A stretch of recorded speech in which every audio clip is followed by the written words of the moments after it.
Giving the city's key, promise to freeze the rent, lift the weight off our backs for the folks in the buildings where the system keeps us trapped. Free buses on the avenue, hop on, no fare, just truth. From the Bronx to Brooklyn, Queens to Staten, this is proof. Child care from the crib, 6 weeks to 5, we live. No more choosing work or raising kids, both we give. Minimum wage to 30 by 30, make a hustle real, raise the floor for the city's soul, show the system how we feel. It's the hope that real New Yorkers been asking for. From the projects to the brownstones, open up the door. Put the people in the power, let the profit hit the floor. So it's voice, our choice, we rise, we soar. Yeah.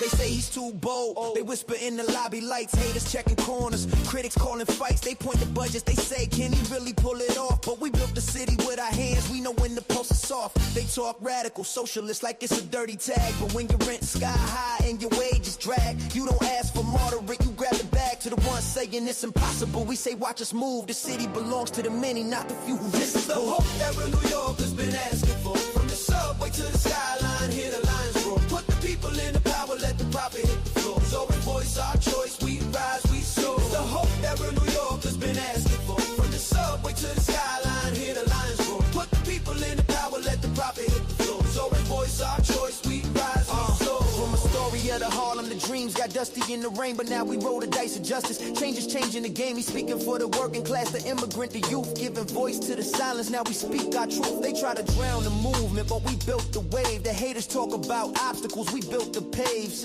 City run grocery stores in each borough, lower food price. Don't gotta serve the wallet first, we serve the life. Affordable housing, 200,000 by 10. Put the roof above our heads before we turn to men. Tax the millionaires, let the city breathe again. So our children don't inherit this grind and pretend. To the architects of doubt, we still thank you in advance. Cause you can't do that, lit the spark of our revenge. This is the hope that real New Yorkers been asking for. From the hard knock sidewalk to the glitz of Times Square floor. Put the people in the power, let the profit hit the floor. So we voice our choice, we rise, we soar. This is the hope that real New Yorkers been asking for. Breaking chains, making change, opening the door. Put the people in the power, let the profit hit the floor. So we voice our choice, we rise, we soar. New York, the city's yours, take the ticket, ride the line. Together we build, together we shine, leave the fear behind. Bam, I'm down, he's standing on the platform of the many. This is our time, our climb for the people by the plenty. Yo.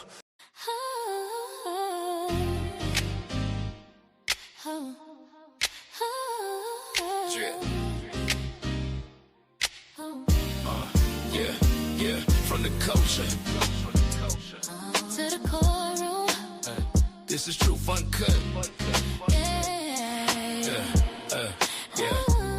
From the culture to the courtroom, front row seats. When Dennis Byron speaks, history speaks. From the culture to the courtroom, front row seats. When Dennis Byron speaks, history speaks. From the culture. No cap, no spin, just facts. If it matters, we cover it.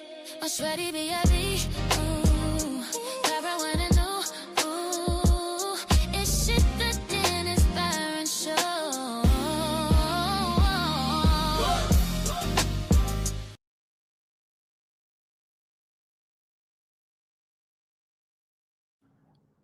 Good morning, ladies and gentlemen. Put a 1 in the chat if you hear the sound of my voice. Good morning, all over America. Yes, today is the day of the jury selection for the trial of Karmelo Anthony. I have people inside the courtroom and on the ground. Today is Voir Dire. Voir Dire, ladies and gentlemen, is the question of potential jurors in this case. In this high-profile case that has garnered a lot of media attention pre-trial. And I'm going to get on the screen real quickly. We're going to talk about this. And I'll let you guys know I've been locked in for the last couple of weeks with this trial. And there's been a few things that have occurred, almost didn't occur. And now it is in full motion right now. So for those who are tuning in, thank you. I know you guys hadn't seen me on I've been on across West Coast to East Coast. I woke up in one city, ended up in another city. It's just crazy. But now we're here. We're back in we're in New York City right now. But I have my two dedicated media professionals, and that is LawyerBae and Nick at Night. They are on the ground, ladies and gentlemen. So good morning, everybody. I know you guys hadn't seen me in a minute, but I've been working. I've been working behind the scenes doing a bunch of stuff, especially in New York City. I was in Atlanta over the weekend. Actually Friday. Had a meeting with a very interesting, let's just say, judge. We'll leave it at that. But let me, without any further ado, let me get on camera so you guys can know they don't have me kidnapped somewhere. Okay, let's see. Okay, how's that? That's better. Okay, everyone. Good morning. Good morning. So this morning, within the next, 15 minutes, people will be filing inside the courthouse for the jury selection, and I just want to get you guys up to speed of what's been happening in this case for the media. And I think that's when people have been voicing their concerns as to the blackout that has occurred with media coverage in this case. And I'll be honest with you, the way this case is being handled for media coverage is unprecedented. Unprecedented. Have never seen the way this case has been blocked by members of the press. And when I say blocked, we have not been able to gleam into the motions that have been filed in this case. There's so many motions that are filed in a murder case pre-trial, and we haven't had the opportunity. And when I say we, members of the media, as well as the public, because we actually convey what we see to the public. There's been a total blockade on documents being released publicly. There's a gag order. And this is unusual in the sense that there are two individuals, one individual now that is fighting for his life, and there's another one who's lost his life, and that is Austin Metcalf. And my condolences out to the Metcalf family, because no one wants to ever endure the loss of a loved one. And I will also say that Karmelo Anthony will have to take the stand in this case. He will have to get on the stand and tell the ladies and gentlemen of the jurors who have yet to be selected what exactly happened that awful day where he, according to the indictment, stabbed Austin Metcalf. Now, there's a lot of chatter that's on the internet about what people suspect happened, what people are opining on. But at the end of the day, we will at some point have an opportunity to not hear in first person, but hear from the people that are inside the courtroom. And let's talk about the people that are inside the courtroom. Within the last week or two, there was many requests filed into the court for media access, for cameras to be in the courtroom. And when I looked at the amount of people that had requested, and when I say the amount of people, based on this type of case, I said, well, there's going to probably be, at least a camera in the courtroom that can broadcast this case. I do know that there have been at least 4 news outlets, TV stations, local TV stations that have been approved to be inside the courtroom, none of which will be granted the ability to bring their cameras in. Then I know Law and Crime has been approved as well, who it also covers live trials. And I cover live trials. But once I realized that none of these individuals and or corporations have been granted the right to show a camera, bring a camera in the courtroom, then I said, okay, so we don't have a camera, and then we don't have no still photography in the courtroom as well. There's one approved sketch artist. This case is being treated like a federal case. When I say it's treated like a federal case, what I'm saying is that these type of measures are typically put in place in federal cases where media can only take notes. But we do have an opportunity to at least see some of the pre-filings, because unless this is some very sensitive information, and I would say that the judge has said in his ruling that he wants to protect the rights of Karmelo Anthony as well as to protect members of the jury. And we also know that prior to this case becoming, let's just say, a public spectacle of sorts, a judge who granted Karmelo Anthony a $250,000 bond has also received threats. And those threats are stemming from the fact that people don't believe that Karmelo Anthony should be fighting his case from the street. And I don't recall a case where someone is charged with first-degree murder that someone who's actually been able to fight this case from the street. And not to say that he doesn't have the right to. He's an honor student. He's never been in trouble before. But some are arguing, why did he bring a knife allegedly to a track meet, and what was that all about? And I'm concerned about anyone bringing weapons to a high school function and where others are there, because just think about this. I don't know, when I came up, when I came up in high school, I didn't carry weapons. I never brought a weapon to school. But is this a case where he was bullied and he felt threatened? Because there's a reason why people carry weapons, for safety reasons. And then it's sad that that people have to carry weapons when they're participating in these extracurricular activities in school. And I'm not going to say that, he didn't have a right to have a weapon on him, but what was the reason? And he's going to have to get on the stand, if this is a self-defense case, and tell his story to the ladies and gentlemen of the jury. What prompted this altercation? And how many witnesses will give testimony to support his claim of self-defense? And then the family's been very vocal in this case. And then once again, I give my condolences to the family. They want to know why their loved one was stabbed.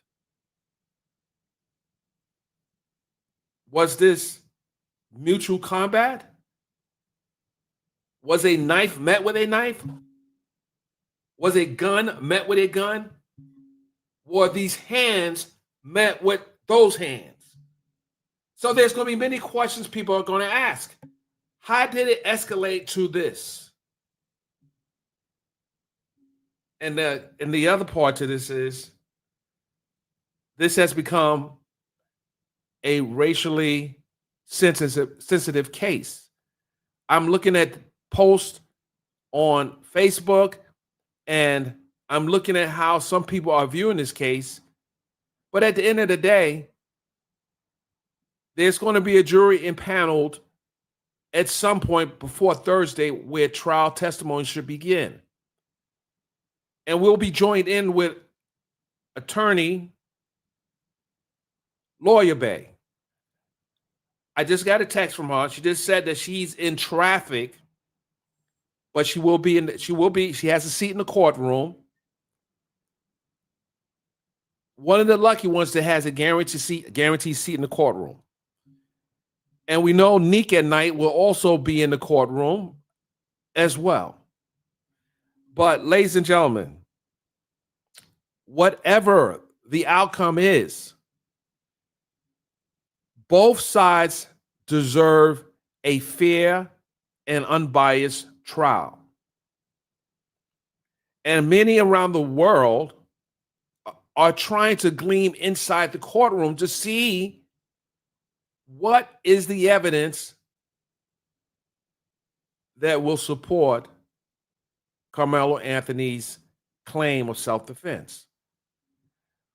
We're going to have to forget the noise because there's a lot of people making noise. I even heard the Proud Boys showed up during pre-trial. The Proud Boys.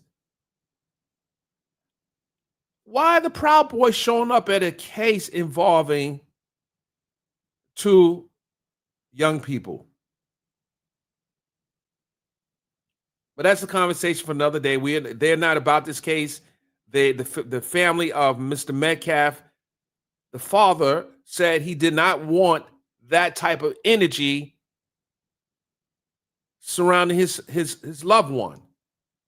So we have at least the family of Mr. Metcalf that is just wants to see justice. Just wants to see justice. And a lot of you are going to say, Mr. Byron, everyone deserves justice. And I agree. I've covered self-defense cases. And interestingly, I covered a big case 13 years ago involving the killing of a rapper named Slim Duncan. And the person accused of the killing was rapper Young Vito, Vincent Hardiman. I listened to the testimony of Mr. Hardiman, and he made a legitimate case to the jury. He got on the stand, and he testified why he felt that he had to use a weapon to defend himself. And in that case, that was in Fulton County, Georgia, was presided over by Judge Craig Swall. You guys can look up the video. You can search on you can search on YouTube. The videos are there. It's actually in the playlist. I put it in the playlist last week because I wanted to kind of draw a parallel to this case as it is to a self-defense case and why the details of the testimony matters.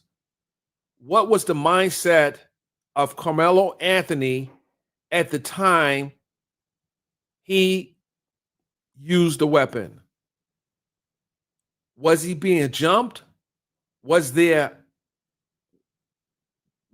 some type of threat made against him during this situation? Because according to the indictment, Mr. Anthony allegedly stabbed Mr. Metcalf and then fled. And then according to the indictment, Mr. Metcalf asked those around him to get him help. So the question that the juries have to decide is this murder one, or is there going to be a lesser included offense in this case? Because he's facing 1 to 99 years in prison. This is not a death penalty case, and clearly this is not a death penalty case because if something was done in the heat of the moment, then it's not a premeditation in this case. So the question is there any evidence of some type of premeditation to prove murder one? And I don't think I don't believe, based on what I've read and what's been kind of put out in the public by way of the family, that they didn't know each other. They didn't know each other. Now, some of you may have information that can shed a different light on the situation. Some of you may be witnesses. And we will know on Thursday at least what witnesses will be taking the stand, because we'll have the opening arguments by both counsel and the prosecution, and then we'll have testimony to begin. So let's go back to the blackout of sorts for the members of the press, members of the public. There was also I meant to reference this earlier. Initially, even manual note taking wasn't going to be allowed in this case, which that raised a red flag for me that a judge would preclude any note taking in a public trial where people are just trying to get the information. Some people don't have the ability to retain that type of information, and there's a lot of legal jargon that's going to be discussed in this case. So when I learned that there was no note taking, meaning a pen and pad would be allowed in the courtroom, that raised a concern for me as a journalist covering a public trial. So I petitioned the court to lift that ban of note taking because this is a public court. There's been enough information shielded from the public.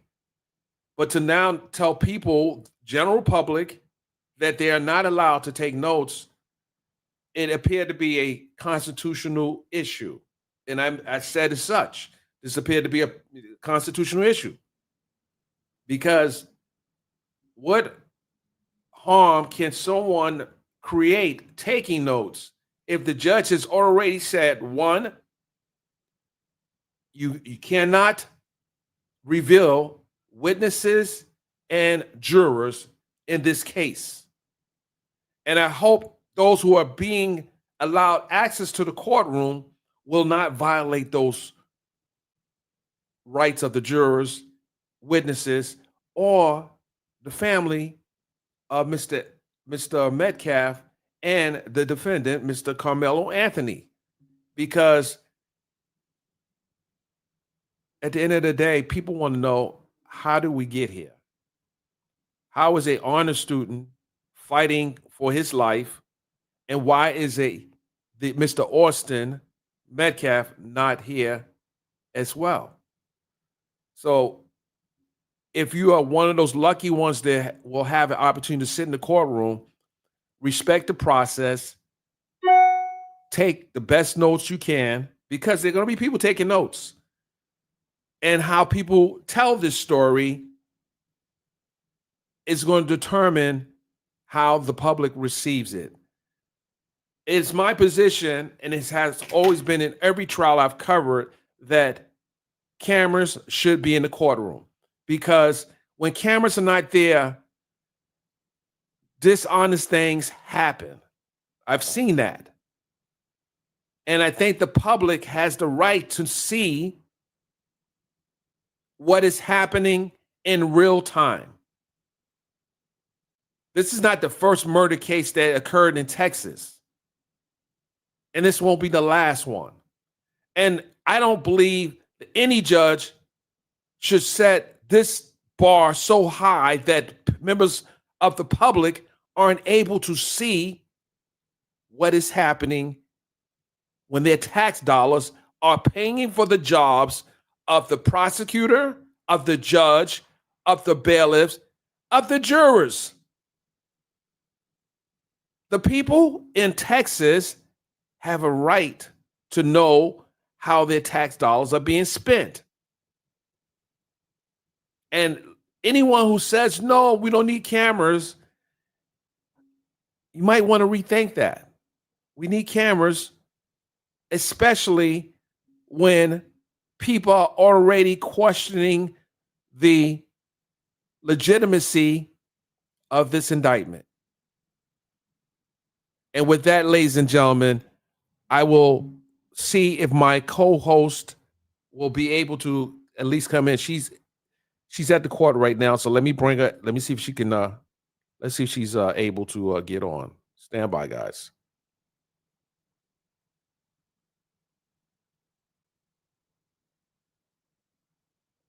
We're gonna mic her up. Stand by. Hello? Hey, where you at? We're live. I'm about to log in. Okay, all right. Are you in a good spot? Well, yeah. Okay. All right. So just click on the link and we're here. Okay. All right. Bye. All right, guys. You heard she's about to log in. Stand by. I have not read any comments, but I'm sure they're coming in plentiful. Stand by, guys. Stand by.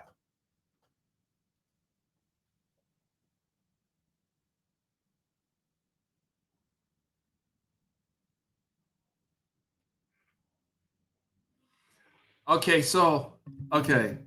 I just want to. I'm going to address some of the comments right now before my co-host joins in. This one here is just, and I'm not going to listen. This is, you have a First Amendment right to say what you want to say. Just be respectful. But someone says, why waste taxpayers' money? He had no business at the school campus. Well, I don't know if that's actually true. And to say, why waste the taxpayers' dollars? So what do you want, a lynching? You just want people to go straight to the death, the gas chamber? People have the right to know what's happening. They have the right. And he has the right to a fair trial. You don't know the circumstances, so you can't say, why is it wasting? No, it's wasting taxpayer. No, it's not wasting tax. It's wasting taxpayer dollars when all the mechanisms for a public trial is not being instituted. That's when there becomes a problem. But it's not a waste of taxpayers' dollars. Not yet. I've seen a case of a waste of taxpayers' dollars, and this happened in a case involving the lawyer who was accused of killing his wife and son.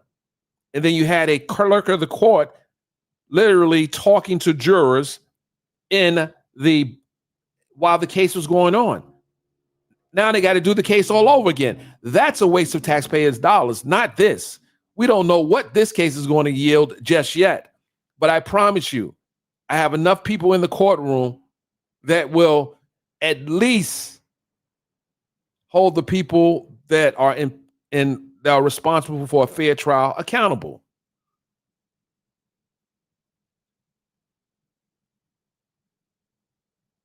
And I appreciate that. He can't, and then someone said this, and I have to research this. You can't get the death penalty in Texas because at the time of the alleged crime, Mr. Anthony was a minor. So he was 17, I believe. That's Texas law, according to Andrew for Camp. Now, Andrew, you better be right here, Andrew, because I'm going to look for you if you're not. Right now, I'm giving you the opportunity to, give you a commentary. But Anthony, if I find that you have given me misinformation, Anthony, we're going to talk later.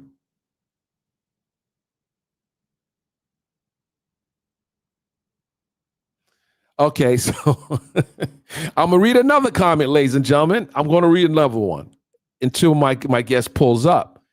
So, Ashley, I don't know what side of the coin you're on, but I have a clear impression that you are a pro Metcalf supporter. Okay.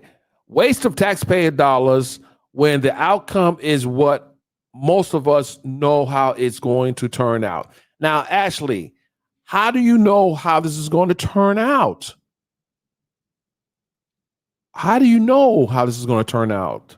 And tell me, why do you feel it's going to turn out against Mr. Anthony or for Mr. Anthony? I don't know where your position is. I would love for you to share your thought pattern with the world. And if you like to come up during the show to share that, come out and speak up. I'll allow you to do that.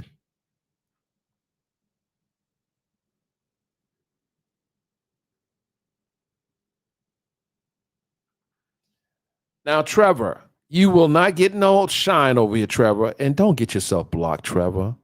Don't do that. If you could come up here and talk intelligently, then I will give you the ability to share your opinion, but don't get disrespectful because you sound like a fool right now. Next. So Amy is saying, which is contradictory to what my last commenter said, you're an adult at 17 in Texas. So I didn't believe that the age was the only parameter that is necessary to give someone the not to give someone the death penalty. But this wasn't a case where it was premeditation. In order for us to understand, and I'm going to have someone that is very versed in the law, former prosecutor, and we're going to talk about why this case is not being prosecuted. Hold on a second, guys. I just got a text. Hold on. Stand by. Okay, she's here. Ladies and gentlemen, we're going to be joined by the incredible LawyerBae from the Public Opinion Court. She don't get a thumb. Well, here we go. Here we go, guys. We're going to bring her up. Good morning. Good morning. Good morning. Good morning. Okay, you looking bright and bushy tail. Okay, so we're gonna get right into it because I know you gotta get inside the courtroom. First of all, thank you for joining the show today. You practice in Texas, you know Texas law.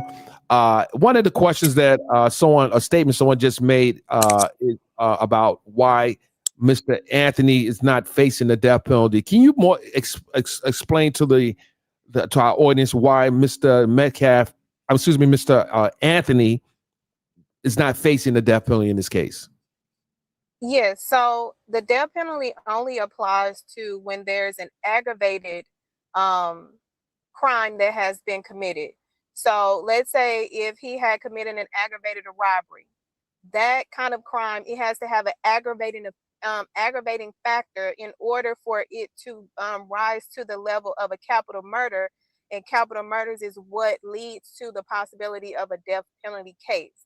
So because it's not an aggravated factor, underlying factor, there is no capital murder, which means there is no death penalty. Okay. So age is not the reason why he's not, that's not even a factor in. Okay. And that's why I said that if he's saying that this is he was trying to defend himself. And before I go into that, tell the people what do you know about this case and why is there such a stringent lockdown with access by the media? Because these people been out here acting a damn fool. So as soon as this case happened, it had a lot of racial undertones. You have to also remember that we just had to get this wacko back in office. So now these people are feeling themselves and feeling superior. So when you have a case where there's an African American who is defending themselves and a white male loses his life, all hell has broken loose. And it doesn't help that you have individuals who call themselves or purports to be journalists putting out false, very inflammatory information to inflame their base. And I would say from the inception, the Caucasians have inflated this to a point of no return. So with all of that, we had the judge getting doxxed and getting threatened. We had Karmelo Anthony's family getting doxxed and people coming to SWAT and having to move and having to do all of these things to where it had to happen that this court had to say, in order for us to have a fair trial for Karmelo Anthony and justice to be served in whatever capacity that the jury determines, we have to put this case on lockdown, because if we don't, we're going to have these individuals running a mockery of the justice system.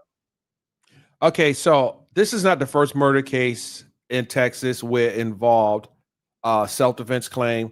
And this is not the first case involving black defendant, white victim, white defendant, black victim. This is not the first. This, for me, it seems excessive in that there are millions of people that want to get the information. And you, as a former prosecutor, are you someone that is a proponent of shielding the media from the courtroom, or are you with most people on my side who thinks that this courtroom should be consistent with most courtrooms with public access. I think when we get to a point, I think there's a balance. In the reality of things, this is a public courtroom, which means that the public should have access to everything. When we get to a point where we have individuals like the Proud Boys coming and having rallies and really trying to inundate themselves to sway the outcome, and then we have a jury that is going to be picked, and we have to make sure that there's a fair process, and no one has the ability to be swayed by what is going to be put into the system or uploaded. So I think because of how this case has been inflamed, and I would say it's not been inflamed by the side of the defense, because the defense is the one that has to stay quiet in order for them to have a proper defense. Okay. Because of that, I think that this was the best outcome, was to put everything on lockdown. Okay, so now today is Voir Dire, jury selection. You've been a part of many Voir Dires, jury selection. What would be the best juror selection, and what would be some of the questions you would expect? I don't know if you can talk. Well, I guess you can. I don't know if you can talk about this. Okay, what would be some of the questions that should be posed or would be a part of this questionnaire that these jurors are going to fill out in order for the best juror selection to be picked for Mr. Anthony? One, I want to make sure one of the best outcomes is if minorities don't decide that they're not coming to participate in this jury selection service. So that's one of the best outcomes, is to make sure that the community looks like what the individuals who are being subjected to the criminal justice system looks like. It's a fair opportunity for minorities to participate, and they show up and participate. The type of questions that I would ask, and this is something that they probably, when you have this kind of case, you do a questionnaire, and the questionnaire has to be approved by the judge.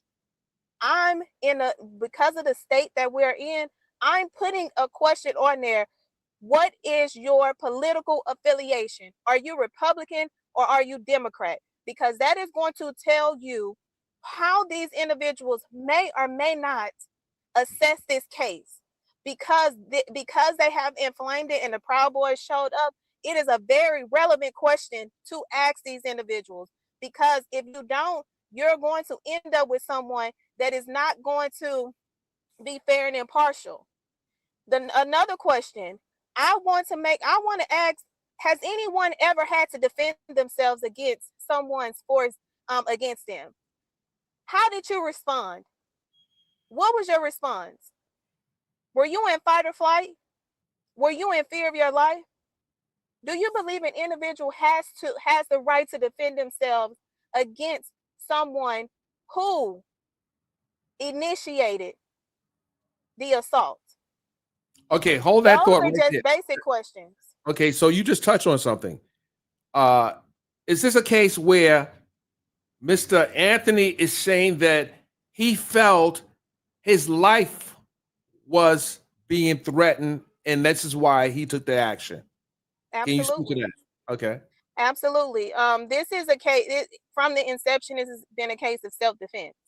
So when you look at it from the totality of the circumstances, this individual, the individual who deceased, is the one that was the aggressor. Also, I think he is probably about 100 pounds heavier than Karmelo Anthony. So what the law looks at the total composition of the makeup of the individual as well, because equal force is not equal if a person is 100 pounds heavier than you. Okay. All right. And we, while we don't know what witnesses will testify, will Mr. Anthony have to take the witness stand, in your opinion? Can you speak to that? Because I know. Yeah. So there's a twofold. Yes. There's a twofold. The burden is on the state the burden never shifts from the state to the defense. Even in self-defense, the state has to put on evidence for the defense to have to put on a self-defense claim. The defense does not necessarily have to testify. The state has to refute self-defense, which then the defense has to come in, and at that moment, Karmelo does have to testify. There have been plenty cases where eyewitnesses can prove self-defense for you. And that leaves the defendant to never have to testify. We're talking about a murder one today. Why wasn't there a lesser included offense added to this indictment? And is there an opportunity down the road where that can be a possibility? It wasn't added because he's Black. Let's just call it what it is. We're in Collin County. Collin County is one of the most white out counties. If you get arrested in Collin County or Denton County, good fucking luck. And you are Black or minority, yeah. Down the line, yes, but they have to put on evidence of the lesser included. If they do not put on evidence of the lesser included, they do not get to have the lesser included in the charge. Okay, so that's a strategy now. I hear strategy coming that could be part of the state strategy because this sounds like right now an all or nothing fight, unless the state decides they want to put evidence that could also give the jurors an opportunity to consider a lesser included offense. Now, the question for the defense is, at this point, they got an indictment. They have an indictment they have to fight. It's almost giving the prosecution a second bite at the apple to try to get something else in. Because now, listen, you just said you ready to throw the book at this guy, but now as you see that you hear testimony, now it does seem like this guy may have a defense. Now you want to give the jurors the opportunity to consider maybe man one, man two, maybe, like, I don't know if they have aggravated assault, because the case before you got on, I referenced the case where Mr. Vincent Hardiman in Georgia had a defense of self-defense. He was found not guilty of murder, but found guilty of aggravated assault and possession of a weapon. In this case, they have to put that on. They have to put it on. Okay, they have to put that on. The understanding is the burden never leaves the state. It never shifts, even with a self-defense claim. Okay. They are required to meet each and every element beyond a reasonable doubt. They get to pick their poison of how they indict. If they indict wrong, that's their fucking problem. Okay. Now, charging the juror, and we're not there yet. I'm sure I'm gonna get you back on. But charging the juror, the judge has the duty to charge the juror based on what was presented during the trial. What do you expect?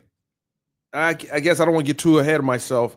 Opening arguments will start on Thursday.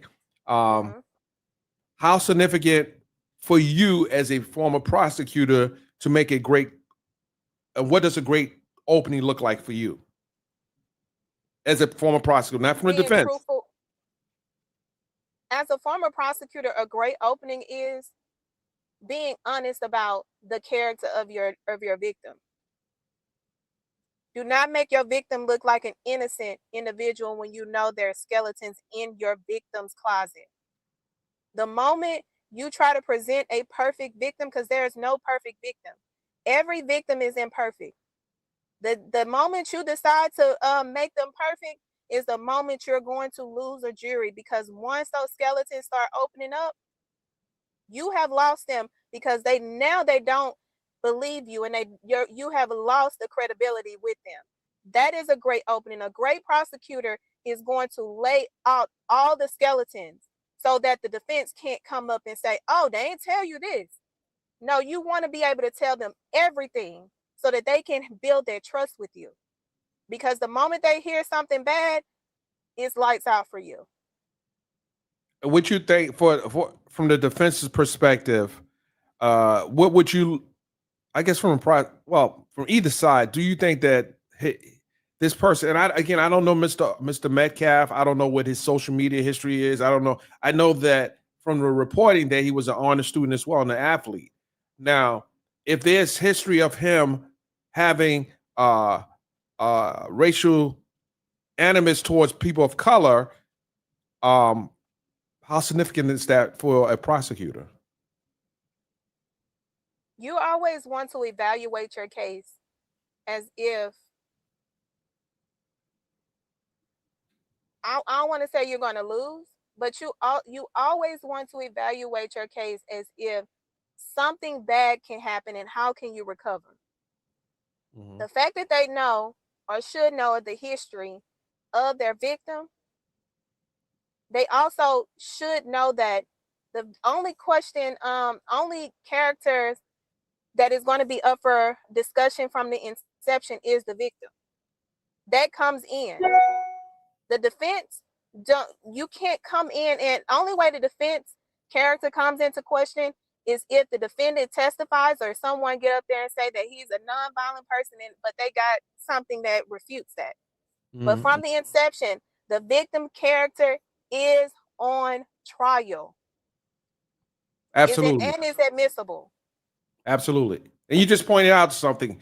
You know, that's one of the risks of a defendant getting on the stand. Is there anything in his past that the prosecutors can use to refute his claim of self-defense? Does he have a violent past? Has he had trouble with school? His school records will come out. Clearly, his social media posts will come out. As well as the victim's past will come out as well. And those who he hang out with. Well, let me say this. The company he keeps is significant as well, correct? Like if he had bad company in the past and there's someone, a surprise witness may come out and say, hey, listen, he didn't like black people and he wasn't, shy about saying that. Or he didn't like white people, he wasn't shy about saying that. How important is that type of testimony? It's very important. Okay. One, even from when this case first happened and I was reporting on it, I had parents in my DM telling me how the victim was using racial slurs and was trying to attack young girls. When you say that is very significant, like trying to fight them. Okay. And again, it was reported with the school. Okay. It was reported with the school, and it's on school, and it's in the school's file. So things like that is very important because it shows a propensity to have an anger problem and not knowing how to de-escalate and how to aggravate and escalate a situation. Okay. Because this situation can lead to the totality of what happened. Cooler heads will always prevail. And that's what the defense gets to attack. Okay. And lastly, I know you have to get in the courtroom. When you hear people say this case is not about race, what do you say to those people? Bullshit. Bullshit. Karmelo Anthony is probably one of the, on paper, the perfect defendant. What's that mean? Is a straight, when I'm talking about when you're looking at a person's history, he's a child at the time. So you don't get to go and say, oh, he has 20 years of being X, Y, and Z. He was 17 years old at the time. Straight A student. I think he graduated with a 4.0. That's a valedictorian. And on top of that, he was an athlete. He worked. On top of that, he saved a young boy's life from drowning in Baton Rouge. Okay, I heard. This was a model kid. Right. So when you look at it on paper, this is not an individual you would see in a courtroom. You will see him in college right now. Right. continuing his education. Okay. Someone said 3.7. I don't know if that's true or not. Someone said 3.7. Well, 3.7 is, at least magna cum laude. That's still pretty high. Tomato. Okay, listen. At the end of the day, we just want a fair trial, a fair outcome. Absolutely. And I appreciate you being inside the courtroom, as others are going to be inside that courtroom taking copious notes. You're going to have your laptop with you, don't you? We'll see. We'll see. Well, okay, we'll see. We'll see. You have a pen and paper with you, right? I will definitely have a pen and paper, and I know how to scan them notes in to get them out quickly. Okay. That's it. That's what we're talking about. Do you any final words? Any final words? The only thing that I will leave the public with is allow the criminal justice system to have its day. We were not there. You do not get to dictate what a juror is going to determine. We are in the middle of public opinion. That doesn't count. When a jury takes this case to the back and look at the evidence and holds the state to their burden, the state should always be held to their burden. And if they do not meet their burden, then that means that the person that they accuse should be found not guilty, despite how anyone feels. So if the state loses this case, that's because they did not prove beyond a reasonable doubt. Okay, I don't know if I asked you this. I know I said final question. Do you think that what type of jury should be picked? A young juror? Like what would you look for in a jury?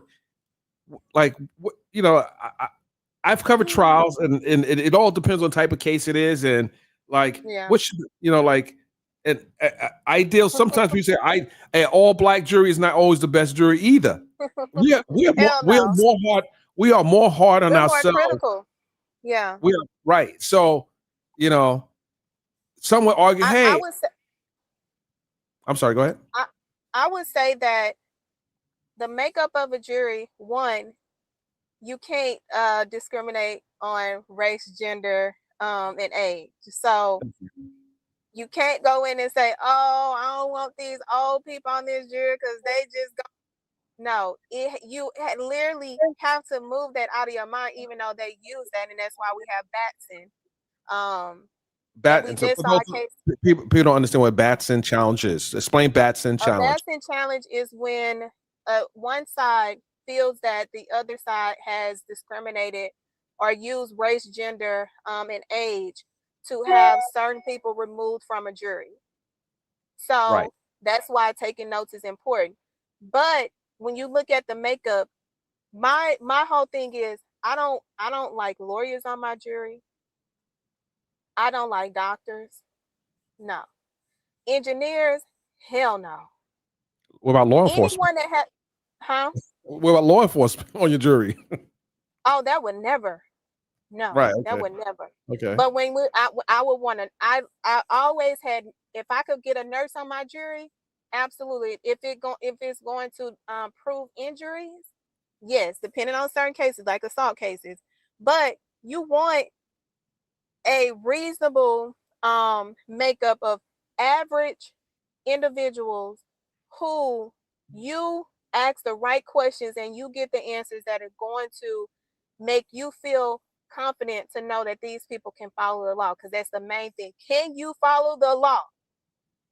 If you cannot follow the law, you do not get to sit on this jury, regardless of age, race, and gender.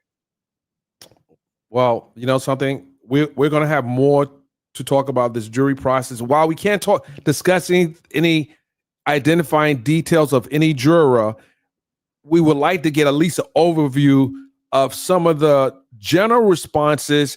And you have the ability to read body language, how people answer questions, how people will lie to get on jurors, because I've seen it. And I want to share a story. I know you got to go, but I was covering a case of a civil case involving rapper Da Brat, where there was a juror we didn't learn this until while the trial was going on.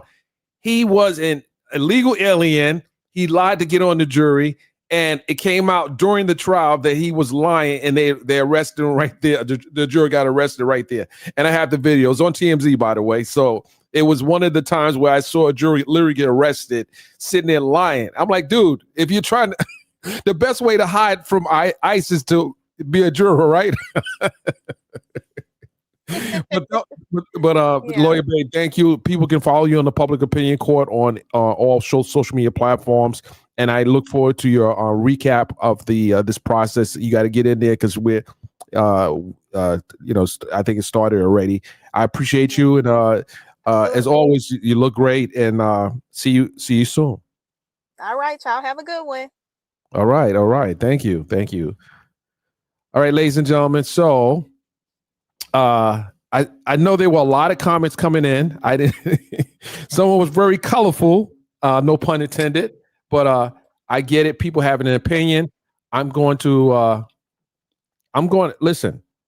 If you want to get on the platform and discuss your thoughts on this case, no, don't get ridiculous. I'm going to do something different. I typically don't bring people on my show, but I'm gonna first of all, if you want to get on the show to discuss this topic, put a 1 in the chat.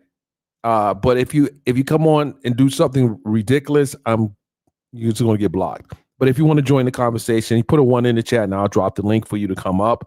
But I want people on here that can give it a balanced opinion. And I've seen people say, this is not about race. This is what does Republican and Democrat have to do anything? And that's a good question. That's a legitimate question. What does Republican and Democrat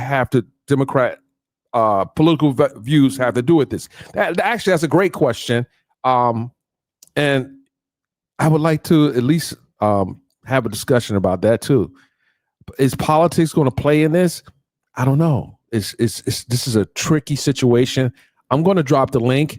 You got to cam up. You got to be on camera. Don't be a punk now. You got opinion. Don't be a punk. Get up on the camera now. Oh, don't be scared. Don't be scared now. Don't be scared.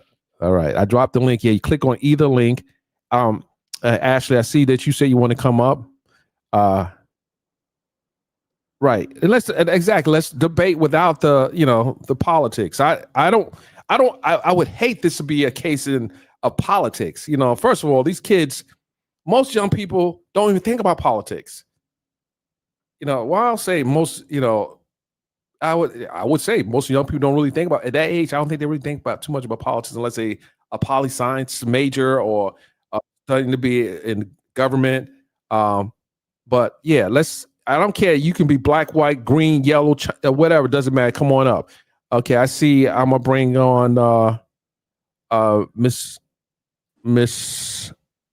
How you doing? I'm trying. Okay, Miss Johnson. Hi. How are you? Good. Ignore the hair. I'm like at home cleaning and I'm rolling my hair and all that other stuff. But I came across your live. You brought attention to your hair when you said you brought it here. So now we're going to zoom into your hair. Go. Yeah, it's locked up, but it's just curled up.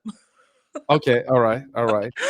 But I came across your channel. My tagline below is Redefine 7. Okay. And I came across the channel because I also have been covering this case since day one on my own channel. And I had a lot of smoke from a lot of people because I'm a Black woman. And so they felt that I should feel a certain way or be, for the people and leaning towards being on the side of one person or another. But just because I'm a Black woman doesn't mean that I do not think logically. And the logical thing of it is that, in my opinion, and I know you said this already, it has nothing to do with the race of a thing. And the unfortunate part of this situation is that there is a Black young man and a white young man. As soon as those two factors went into play, it turned into a race war instead of what is right, what is wrong. Now, on both sides, in my opinion, I feel that wrong was done. But if we get down to where the rubber meets the road, the wrong of it is that Karmelo committed a crime And that crime alleged. Well, hold on. We have to allegedly. And I want to say this, so we people be clear. A crime is something that you have been adjudicated of doing. He's alleged to commit the crime. We don't know what the evidence is. Before I let you finish your thought, I'm gonna bring on Mr. I'm assuming you Eric, because you don't look like an Ashley with the great beard on your face. What's up, Eric? Yeah. How are you doing, Eric? Oh, not too bad. About yourself? I'm doing good. So, Eric, I know you have an opinion, and you were commenting. I thought this was Ashley all the time. Like, hey, what's going on? Talk to me. Me and my wife, we have a joint YouTube account, but okay. So, what's your thoughts on this case? Well, we got to look at the very, very beginning. Okay, my thing is, we all know you're not supposed to have weapons on school property, correct? Okay, I don't know what the rules are, but that may be common sense. You're not supposed to have any kind of guns or knives on school property. I would think so. All right, everyone knows that. Okay, so my thing with that right there, if we all knows that, the lady you had on there before, she said that Karmelo, he's this smart, really good grades, stuff like that, straight A student. Well, someone that smart, common sense says they should know you're not supposed to bring a weapon on school property. Well, let me ask you a question, Eric. If you had heard information that maybe somebody might have been in fear of possibly being harmed, we know this. You've been around, at least 18 years of your life. You know that there are people that actually have been the victim of bullying and or assault. And let me just say this, but we know that there are rules in place of school property. Do you think that if someone believed that they were walking into a situation where they could possibly be harmed, they should not have the right to defend themselves? Because that's a human right to defend. Okay, well, all right. Football. They're both football players, correct? I believe so. Okay. Football, there's a lot of stuff that goes into football. You might not be that good. You might be really good. It's a contact game. It's physical. There's a lot of emotions that go with this sport. To bring a knife to something that you feel that you love to do, intentionally, like I ain't gonna say intentionally, but why bring a knife anyway to something that you have no right to bring a knife to? Why? It don't make no sense. Eric, I would say this. I never had to carry a weapon. I'm a trained martial artist, so I didn't really need to carry a weapon. Now, there are people that carry weapons. There are people that carry guns. Now, you are right that if there's a restriction or a ban on weapons on a school, which it should be, because I don't want, first of all, when I see metal detectors in a school, I'm concerned about that. Because I never had metal detectors when I grew up, so I know the risk factor is higher now in this generation. Okay, but I understand that, but see, I'm country where I live. Back in my day, they had shotguns in the back of their pickup trucks sitting in the school parking lot. And guess what? On break time, the teachers, they'd go out and they'd be saying, yeah, look at this gun I got for Christmas. Okay, well, that's the way it used to be. It used to be safe. You could do that.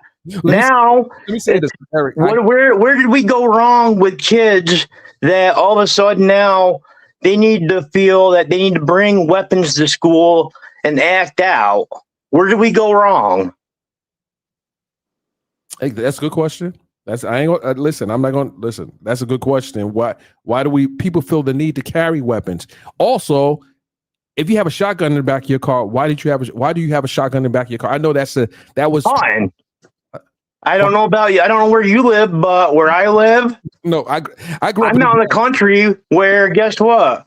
We eat deer, we eat bear, we eat all kinds of animals. It's our way of life. Okay, and that's a valid point. I grew up in the North. I grew up in New York City, so we're not carrying guns on back of anything. Maybe back in the trunk, or maybe but it's not like that. So you're from a different a different environment. You came from a part where you can hunt. We didn't hunt in New York City. We don't hunt in New York City. But this happened in Texas. Everyone knows what's Texas known for. Everyone carries a gun. Okay, and that's true. That is true.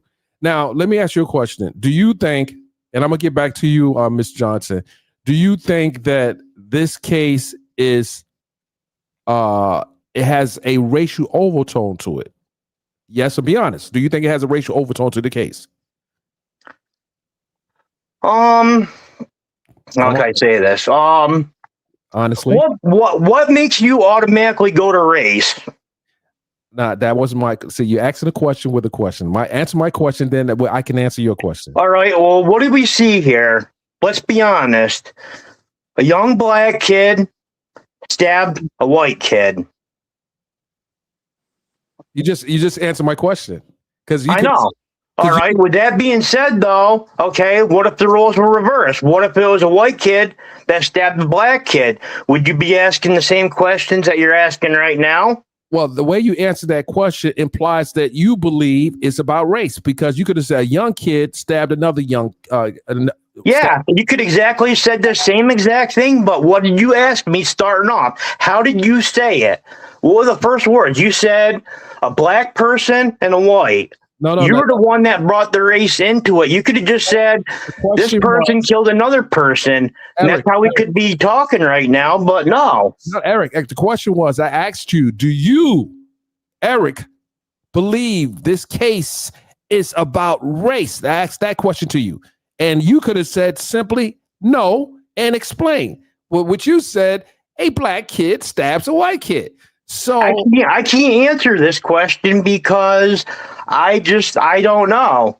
It's how do you want to look at it? Do you want to look at it as a black person killing a white person, or do you want to look at it as one person killing another person? How do you want to look at it? I see one person accused. That's how I see it. One person killed another person.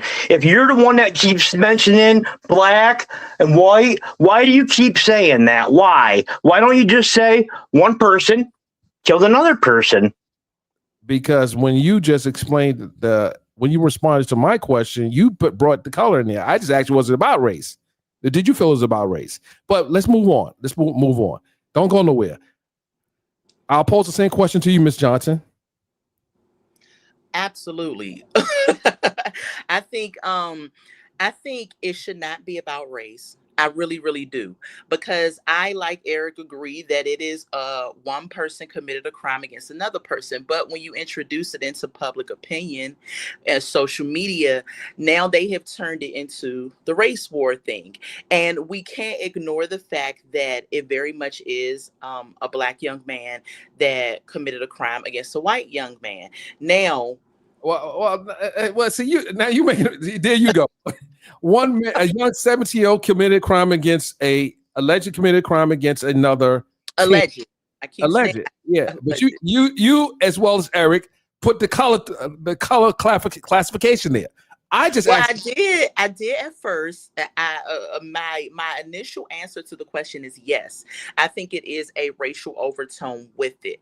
But I also piggybacked on that and said that it is a racial overtone only because the public has made it that way. And because we live in America where we're just going to call it as we see it. We live in a very racist country, and it's always been that way, and it's going to always continue to be that way until the end of time, right? We all know that if we're adults and we can be honest, whenever you have another race against another race, and primarily black against white, it's always going to be a racial question when it gets down to the rubber meets the road. It shouldn't be, but that's just what the generation that we live in, and that's just where we're at. Okay, and I appreciate that, your response. Eric, do you plan on attending the trial at any point? Are you nearby? Are you in the town? Will you be an observer inside the courtroom? Well, right now I was hoping that it would be on court TV. I'm just doing what I can to find information. I was just going through YouTube videos and I found you doing a live segment, so I clicked on it and just wanted to hear what your thoughts were. So I'm just kind of winging it, going by what you hear, what I hear, and just going from there. No, and I appreciate that. And make sure you hit that bell and follow, because I have people inside the courtroom. And we're gonna get. Hopefully, I'm giving balanced coverage in this, and I'm one of the channels that you are going to follow for this particular case. And we have some cool other videos there. So go to I don't know what channel you clicked on, because we have 2 channels live right now. But I appreciate you giving your point of view.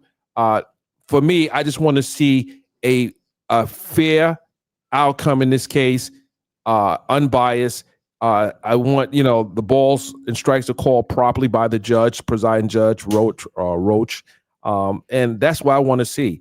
And I think that if we can get a jury seated that understands the what their role is as jurors, then I think that we'll get the outcome that we should.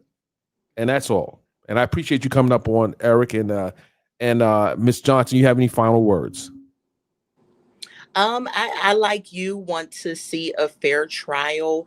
I will be honest. Like when you were talking about the metal detectors, I'm from Washington, D.C. And so I grew up going through metal detectors. Like it was just the thing. We just knew it. We went through and we had to get pat down and things like that, because they just knew that kids could end up in being. Yeah, it's different now. I didn't grow up like that. I didn't have to worry about or bringing a gun up to school.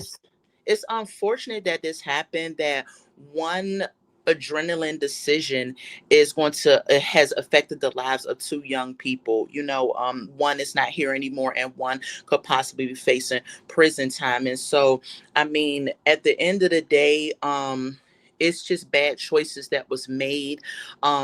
Do I believe that he should have his whole entire life taken away for one moment, even though the moment was extreme? I don't. I do believe that your actions do have consequences, and you have to pay for those consequences. And so I do believe that he should get a lengthy sentence if he is convicted, but I don't believe that his whole life should be gone, because what is that saying to rehabilitation as far as the way we're supposed to see it with the justice system? Well, we're not at that point yet, because we're talking sentencing. We haven't heard the first piece of testimony yet. So let's just hold on. I'm just speaking hypothetically, but yeah. Okay. We don't want to go there just yet. Let's just see what the evidence is.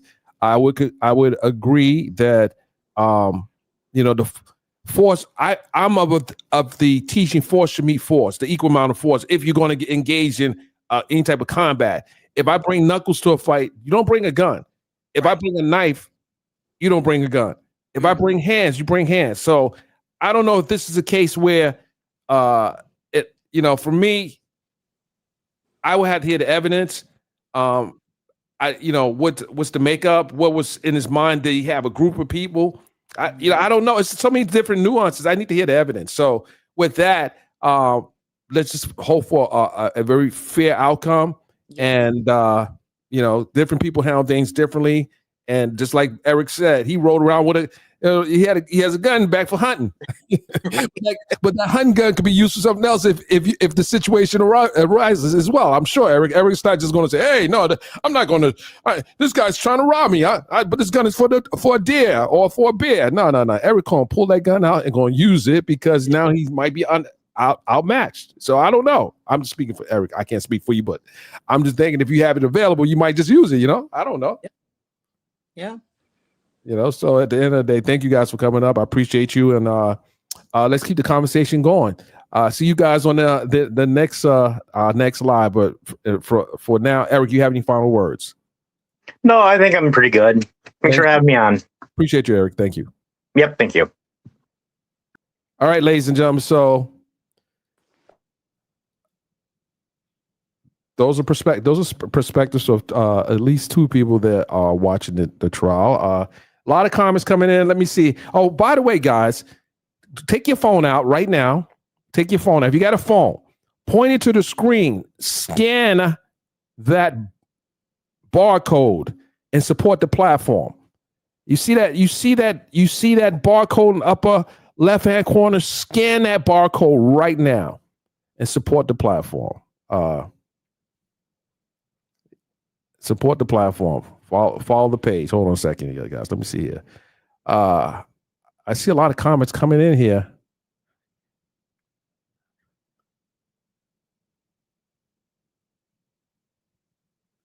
Okay, what's someone say here? Let's see here. How can you say one should not get sentenced without? Right? Yeah. Well, you know how I feel about that. I'm like, wait a minute. We talking about sentencing. We didn't even hear we didn't hear opening arguments yet. Hold on a second. Yeah. Hold on a second.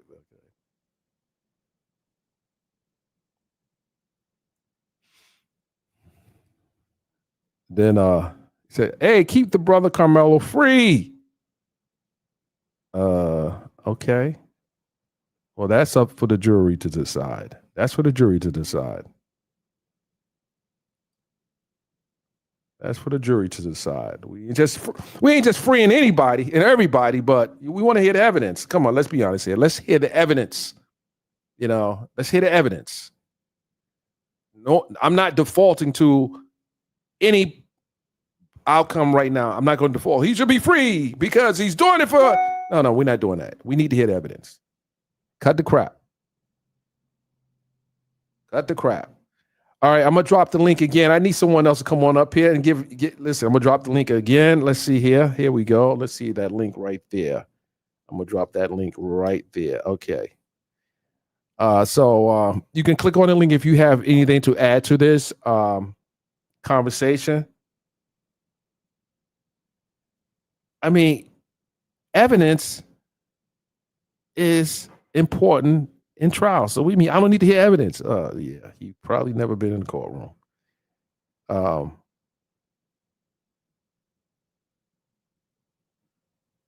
Someone said those Metcalf boys were huge. Well, we know they play football. I mean, yeah, I don't know. See, I don't know what the height, and I'm going to find out soon enough what the height of Mr. Metcalf was. What was the weight? What was Karmelo's? Because they're both playing football. Apparently, they both were football players. So I don't know position. But I'll be honest with you guys. I need to know why he was carrying a knife. And that's crucial for me. Why was he carrying a knife? I've never carried a weapon to school. So but I grew up in a different era. So why was he carrying a knife? That's all. Okay, ladies and gentlemen, for those who are joining in, the trial, thanks to the presiding judge in the case, he's not letting any cameras inside the courtroom. So we are going to get recaps during the break of those inside the courtroom. I have two people in the courtroom. We will have a recap of what is taking place in the courtroom. The trial testimony is expected to start on Thursday, and we'll get an opportunity to hear from the people inside. And I should be on the ground by Friday. Because I'm covering the NBA Finals, ladies and gentlemen. So it's tricky here. It's tricky. All right, we got another person coming up, and that is Amuha. Okay, I don't know if you want to say your. I don't know if I want to say your name, but here you go. Hey, Hello. Hey, the train is coming. Don't miss that train. I know. I'm going inside. I'm like, wait a minute. You're not in New York, are you? No, I'm actually about 20 minutes north of where the trial is taking place. Oh, wow. Okay. So how are you today, first and foremost? I am well. How are you? I'm doing well. Thank you for joining the show. You got a train in the back of it. Listen, I grew up in the Bronx. We had in my project building I grew up in, we had a train track behind the building, so we knew this to do. Yep, all day, every day. What's your thoughts on it? We're talking about the trial of Karmelo Anthony. What is your thoughts and about what's about that take place? It's probably starting right now. Actually, it's happening now. So, of course, everybody needs to see the evidence. I know when this very first happened, that everybody came out of the woodworks. And it seems like nowadays everything turns into a race situation. And that is so unfortunate because it got lost in the fact that a young man lost his life needlessly. And I've read everything that you can imagine on this case, mainly because it was so close. And because the fact that I have children, I have 5 boys, and my youngest are, well, they're out of school now. But the fact that everything is made into race nowadays, it scares me for my kids' futures because my children are mixed, and they're young men at that. And so we had set them down and had long conversations about this whole thing and the fact that it's not race related. It's not supposed to be about race. It's about the fact that one young man took the life of another young man.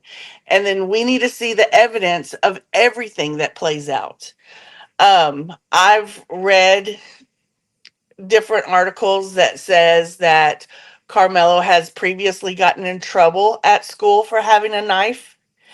Um, Now, allegedly, I don't know how true it is, but I have read actual articles that said that. Um, I've also read that he's claiming self-defense. He admitted it immediately after it happened. But then he got rid of, he threw the knife. And so the bottom line is nobody knows everything until the evidence is portrayed during the court. So let me I ask. would love to be in the courtroom, though. Well, you're close, but let me ask you a question. You said a few things. So you have 5 boys. Yes. You've had this discussion. Yes. And like I don't know what the discussion was, but I've had discussions with my children as well growing up.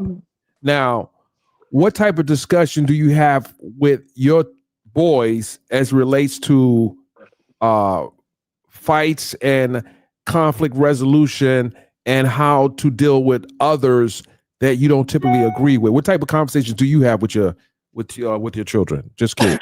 Excuse me. So with my boys, they have always been taught that you find any other means before it has to get physical. Whether it's taking the high road and trying to talk to people, trying to understand where they're coming from and diffuse the situation. If it doesn't get diffused, you are not the one to start it. But at the same time, you don't back down either. Okay, hold on. So you don't start it, but you don't start it, but you finish it. Right, exactly. That's how I was raised. Right. Born and raised here in Texas, and Right. If I had any situation like that and I didn't at least finish it, then I got in trouble when I got home. My daddy. Well, I did too. Now, I can say a story you wouldn't believe, but oh yeah, I had a story where I grew up, and we had these little bullies in the neighborhood. So they would say weird stuff. When we were on basketball court, they would just talk crap and everything. And I always try to alleviate a situation, but this got to a point where this person wasn't backing down because he saw that I wasn't trying to engage him. Right. But he took it to the next level. And then, I said, I'm just going to just jog to my house because it was literally like 2 blocks away. He followed me. So my mother was looking out the window and she screamed out the window. She said, "Dennis, you better fight him right now." And suffice to say, I did. And then next thing I saw, he was out cold. So I didn't want to do that. I didn't want to do that, but I did. Right. And because I didn't want to deal with her. Exactly. But then when it's over and done with, you squash it, you stand up, you shake hands like men, and you let it go. and you move forward. Yeah, it's funny. He and I became not bosom buddies, but we became friends because he saw that push over. But to your point, what if you learned during the testimony that Mr. Metcalf was the aggressor? What if you learned that? Well, and I can see that because I know how track meets go here in Texas. Well, any kind of sports is like over craziness in Texas. And I can only speak for Texas, but the fact that he was the aggressor, I can see. So Karmelo went into the tent because it was raining. And I can see him being a big shot and trying to tell him, no, you can't be in here. You got to get out. The thing about it is, like you were saying earlier, if it was just hands, that would be one thing. But you cannot combat a situation with more force than what initiated it. You know what I mean? Like what you're saying. He can't, like, if Metcalf came at him and was wanting to fight him, then fight. Knuckle up and fight it out.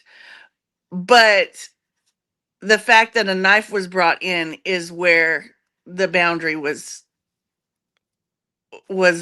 overstepping. So it was too far. So let me ask you a question. You make a good point. Now, if there was a disparity in or disappoint, there was a evidence to show that Mr. Metcalf was twice the size of Mr. Anthony. Mm-hmm. Would it then be justified for him to pull that knife out, or should he just fled at that point and just left? Because I believe he should have fled. That's an option. Right. Absolutely. Absolutely. Right. And the fact that he wasn't supposed to be there to begin with, and the articles that I read, I mean, he wasn't even in the track meet to begin with. Like Karmelo wasn't performing at the track meet at all. And he had actually skipped school that day. And the fact that he was under their tent, I can understand with Austin being twice the size of Karmelo, but at that point, I don't believe that the knife was justified because I don't believe that he was in fear for his life. If it was another situation where, say, Metcalf was just beating the tar out of him and he was afraid for his life. Hold on. What color is tar? Well, it's black, but that's just it's a saying. Oh my goodness, ladies and gentlemen. Keep talking, ma'am. Keep talking. Go ahead. It's just a saying. Ma'am, I'm listening. Okay, so let me put it this way. If Metcalf was beating the crap out of him, okay. Well, you could say that was Brown too. I don't know. Anyway. I'm just listening. I know. But if Karmelo was afraid for his life, then I believe that the knife would be justified. But with the fact that there were several people in the tent. You said several people. Were they with Metcalf or they were with Karmelo? They were with Metcalf, but Karmelo also put himself in that situation by being in a tent that he wasn't supposed to be in. And I just still don't believe that he was in fear for his life. Well, you can't justify the knife. You can't say what you're not in that position. You don't know how that person felt. Well, that's true. Right. That's true. You know, we can't second guess what he thought at that time. So. But from what I've read, it was a simple. I think what I read was Metcalf pushed him and told him to get out of the tent, and then the next thing is Karmelo's putting his hand in his bag and he says, touch me and see what happens. And then comes out with the knife. So I don't think there was enough physical between them to justify fear for life with a knife. Okay, and that's going to be the prosecution's contention to show that the force didn't equal the reaction. Right. So that I think that will probably be part of the case. Um, I appreciate your comments. Things to think about. Well, thank you for having me on. I appreciate it. Make sure you follow And and support. oh, I already am. Yeah, appreciate you. Appreciate you. You gave me something to think about too. And don't think the tar. I heard the tar thing. People, I see the comments already. I'm like, wait a minute. Hey, what color's tar? And seeing that, I mean, everything gets turned into race. It's a Southern saying, but it's all race related, and it's sad what the world has come to. It really is. And I really have to stay on my boys about being the bigger person and walking away and understanding ignorance a lot. And people can contribute to ignorance, or they Right. can be trying to avoid ignorance. So, Right. how much are do you see this politics to play any factor in this at all? Politics. Oh But yeah. you Oh do. yeah. hmm Why? Because politics plays a factor in everything nowadays. Things that it doesn't even have any bearing whatsoever, and it still plays a role.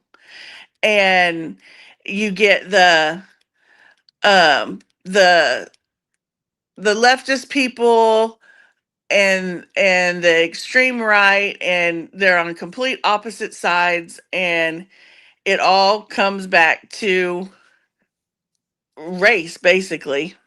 I have a big question for you. I want you to Absolutely. think about it before you answer the question. Okay. Do you think President Donald J. Trump hmm has set a tone for how? Because the leader of the country, the hmm leader, the president of the country sets the tone, whoever that is, of how Right. people should treat each other. Do you think Donald J. Trump has contributed to this type of racial divide in America? And be honest now. Be honest. I'm looking in your eyes right now. I believe that his intentions are different than what comes across. I don't know what that means. You're gonna break it down. So I'm a 50. what so I think that a lot of times his words get twisted because he has no filter. We all know that. He has no filter. But I don't think that he is, how do I put it? I don't think he is concerned as much as he should be with how he handles race issues and things like that, because of the way that he comes across. It is dividing the country more. Let me ask you a question. Do you drive a car? Yes, Are you spending more now to drive your vehicle? absolutely. Is the price of food going down in your community? Oh no, everything has gone up. And it doesn't matter. I mean, we've gotten all kinds of promises of this and that happening, and it has yet to happen. It's the reverse. But it seems like, Do you feel you've been lied to? Just be honest. Do you feel like the things that was said to just take it back, roll back the tape and ask yourself the question, do you feel you've been lied to? yes. But at the same time, there are some things that I don't believe are in his control, but on other aspects, yes, wholeheartedly. He has made statements and had actions that have made things worse for the American people. So starting a war, hmm authorizing the war that was supposed to last one day, and we're probably 2 months in or better, you don't have a serious problem with that? I have a serious problem with any war. I do. Well, this I come from a military family, and anytime that someone takes a decision to put our American people's lives in danger is something that it's more than just uh, a decision on the fly. I mean, there definitely needs to be where there's no other recourse other than that, and that the outcome is going to benefit us. And right now, it's putting unnecessary lives at stake on both sides. All right, I don't want to go off course. I don't want to make this political. I just had a few Mhm. questions. I kind No of problem. those are the test questions. See if you're a leftist or a righty. Are you? Let me ask you. Are you MAGA? No, I'm independent. Oh, I'm okay. completely independent. I just No, I have no problem answering that question because I listen to their debates. I listen to everybody's political side, and I make my own decision. Okay, that's So good. That's good. I appreciate your commentary, and I appreciate the time that you spent to add to the conversation. And thank you. ideally, this case will proceed in the normal fashion, but nothing I've seen yet has been normal in this case. If that makes Yeah, sense. that's very true. And I mean it's still it's very sad that this is even an issue that we have to watch and play out, and it's just sad because in a sense both of those families lives were changed forever. That's a fact. That's a fact. With that, let's reconvene with you Okay. throughout this trial and lock in, turn your notification bell on, and maybe we Okay. can bring you back and we can talk about some of the evidence that come out. Because maybe your position, whatever your position is, hearing some of the evidence may sway you to think a little differently.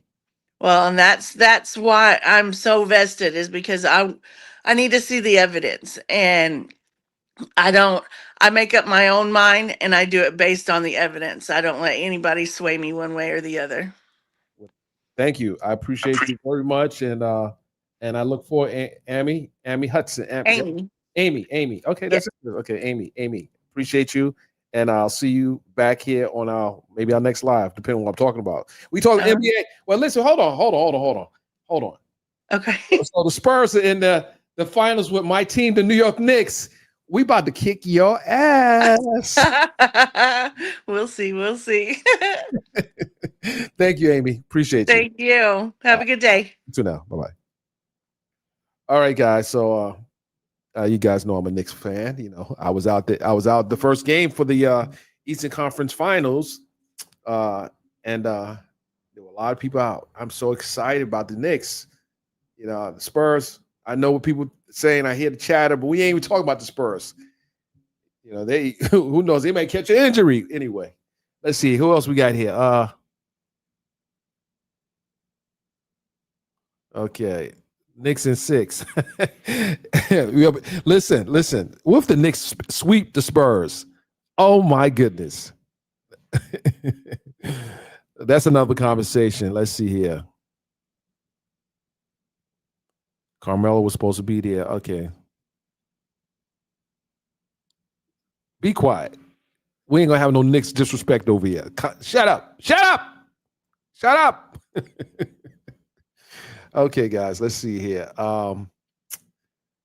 It's the Rocks, ladies and gentlemen. It's the Rocks. I see you. It's the Rocks. I haven't seen you in a while, but thank you for keeping the mods, keeping the comments appropriate. Spurs in 6. Stop it. Okay, listen, guys. When you're typing in Karmelo, it's a K, not a C. Karmelo Anthony with a C is the former NBA player. Karmelo Anthony with the K is the person that is being charged with first degree murder. First degree murder. So be careful now. Be careful. Be careful. All right, let's see here. I'm going to drop the link in. I'm gonna let maybe 2 other people come on, but until I get once I get a signal that we have an update, I'm gonna bring that person in. I'm gonna drop the link again if you want to add to the conversation. This has been a pretty, balanced conversation. Let's see here. I'm seeing if we get an update here. All right, I dropped the link there. If you want to click on that link. Let's see here. Did I drop the link? I did drop the link. Click on the link if you want to come up. Meanwhile, let me see what comments we have here. Okay. If you want listen, there are a lot of comments coming in. If you want to have your comment highlighted, you know what you got to do. Hit that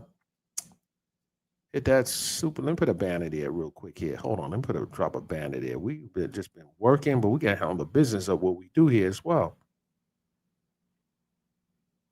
I'm gonna put that there. As a matter of fact, there you go. There you go. All right, let's see here. I dropped the link if you want to come up. Let's see.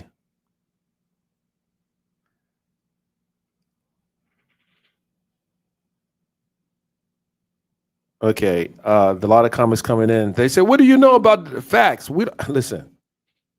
We weren't there, so the facts. Only facts that we have is the prosecutor charged Karmelo Anthony with murder in the first degree. That's a fact. It's not a fact that he did it. We don't have. Well, it's a fact that he did it. Actually, that's a fact too. He did kill him, but was it a justified killing? That's the question that the jurors have to decide. The justification. Was there justification? That is a question the jurors have to decide. That's a fact. There's not been a defense to say that it was someone else.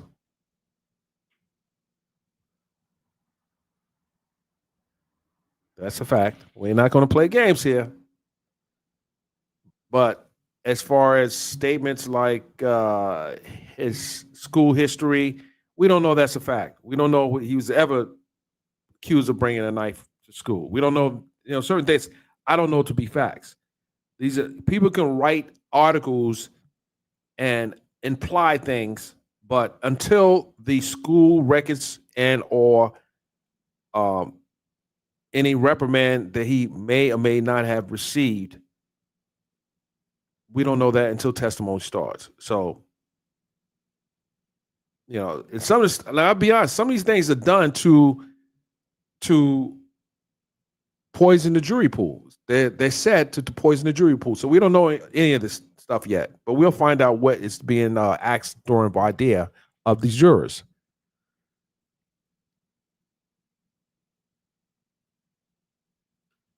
And I like this comment. Hold on a second. Let's see here. So Grant Scott says, I just don't know what other evidence would come up. There's no video. And you know something, Grant, there's witness testimony. And here's the problem here for the defense. If all the witnesses are those of the Metcalfs, Mr. Metcalf, and Austin doesn't, and Anthony doesn't have any witnesses, we don't know who is going to testify. What type of text messages were sent out during, like right afterwards? What was said before? Because they're going to bring his cell records in. They're going to bring his social media in the case. They're going to bring all that in.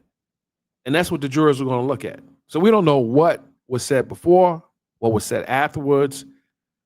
We're going to find out that.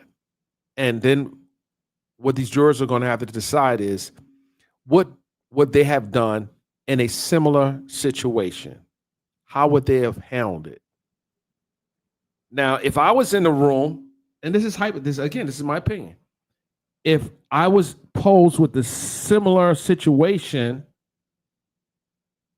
first of all, I wouldn't have had a weapon, and it would have just had to been either a beat down or a beat up, if that makes sense.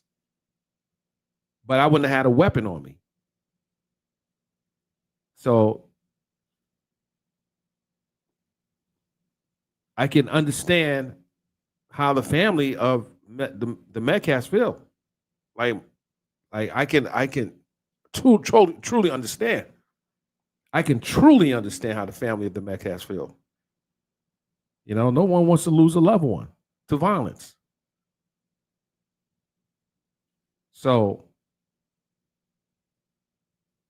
I want to know what was said to this kid for him to feel he had to pull a knife out.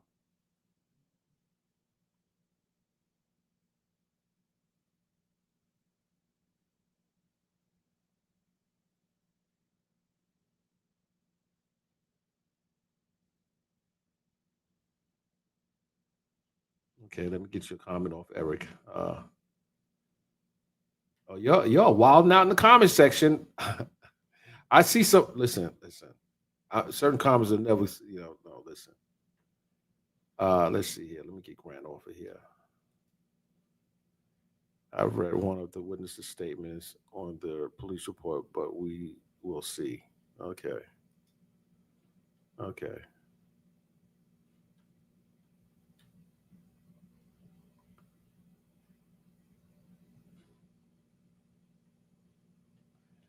Okay, someone said I'm for right and not wrong, but what is right and what is wrong?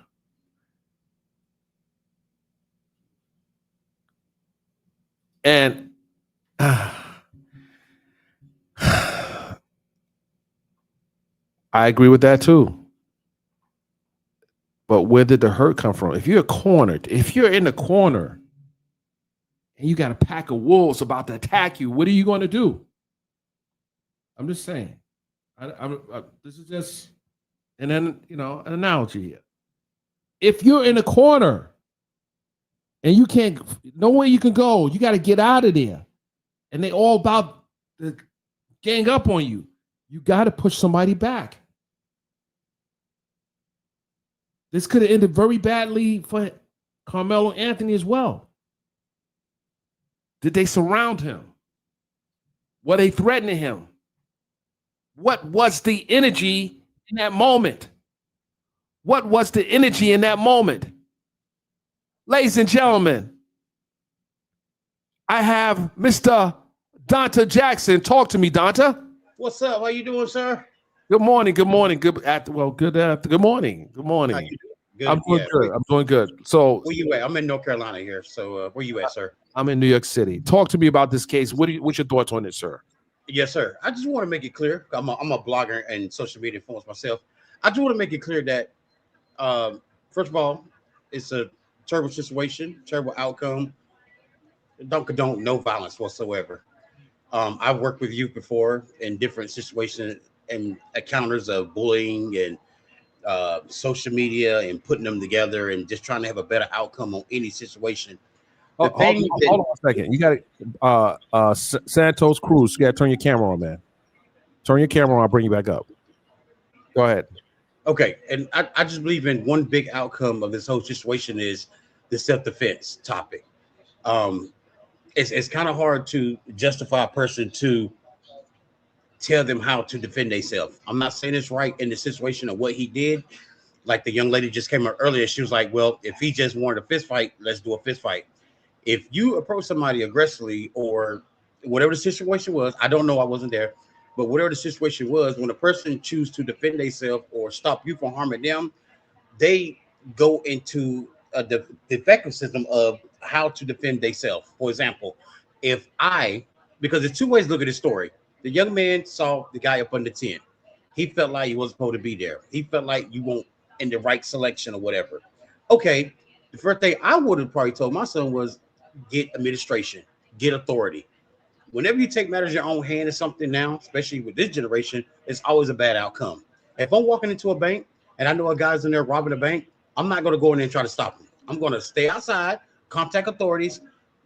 I'm not going to in that type of situation. So what I'm trying to say is when he approached the young man and it did escalate to an altercation or him putting his hands on another guy, and he chose to grab a weapon, it's like, I just feel like it's whatever escalates from there, escalates from there. Like, you can't punch somebody in the face. I'm not saying he did. I don't know. We don't know that. But if I go to Walmart right now and punch a man in the face, and he chooses to pull a pocket knife out of his pocket and stab me, then that's the consequences I took of approaching somebody and put my hands on somebody or being aggressive or whatever. I just don't think there's a thing to just fight or handle it this way or handle that way, because a lot of people is going to handle things different. They're going to take stuff different. They're going to take stuff in their own hands. If you break in somebody's house in the middle of the night and the guy is sleeping beside his gun, his first thing to do is probably grab his gun. He's not going to be like, well, if you're in my house, get out, or we're going to fight. You know what I'm saying? He's going to pow, pow, pow, pow, pow. You know, it's like, so I just feel like, have you escalate stuff? The de-escalation of it is consequences. Well, you touched on a few things, and I think people are asking the question, was that tent exclusive to Mr. Metcalf and his people? That's the first question. And the other question I have is, if Mr. Anthony was not authorized or had permission to be there at that time, how did it escalate?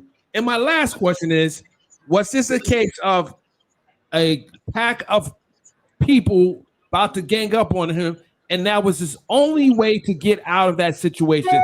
Did it get to that point? Because if you're cornered and you know the next move is going to be a flurry of punches on you, so you got to think about this. What's in his heart and his mind and his spirit at that time? Did he feel like these people were going to kill him? So you got to think about that, because we're not there. Did he feel like these people were going to kill him at that moment? Did he see?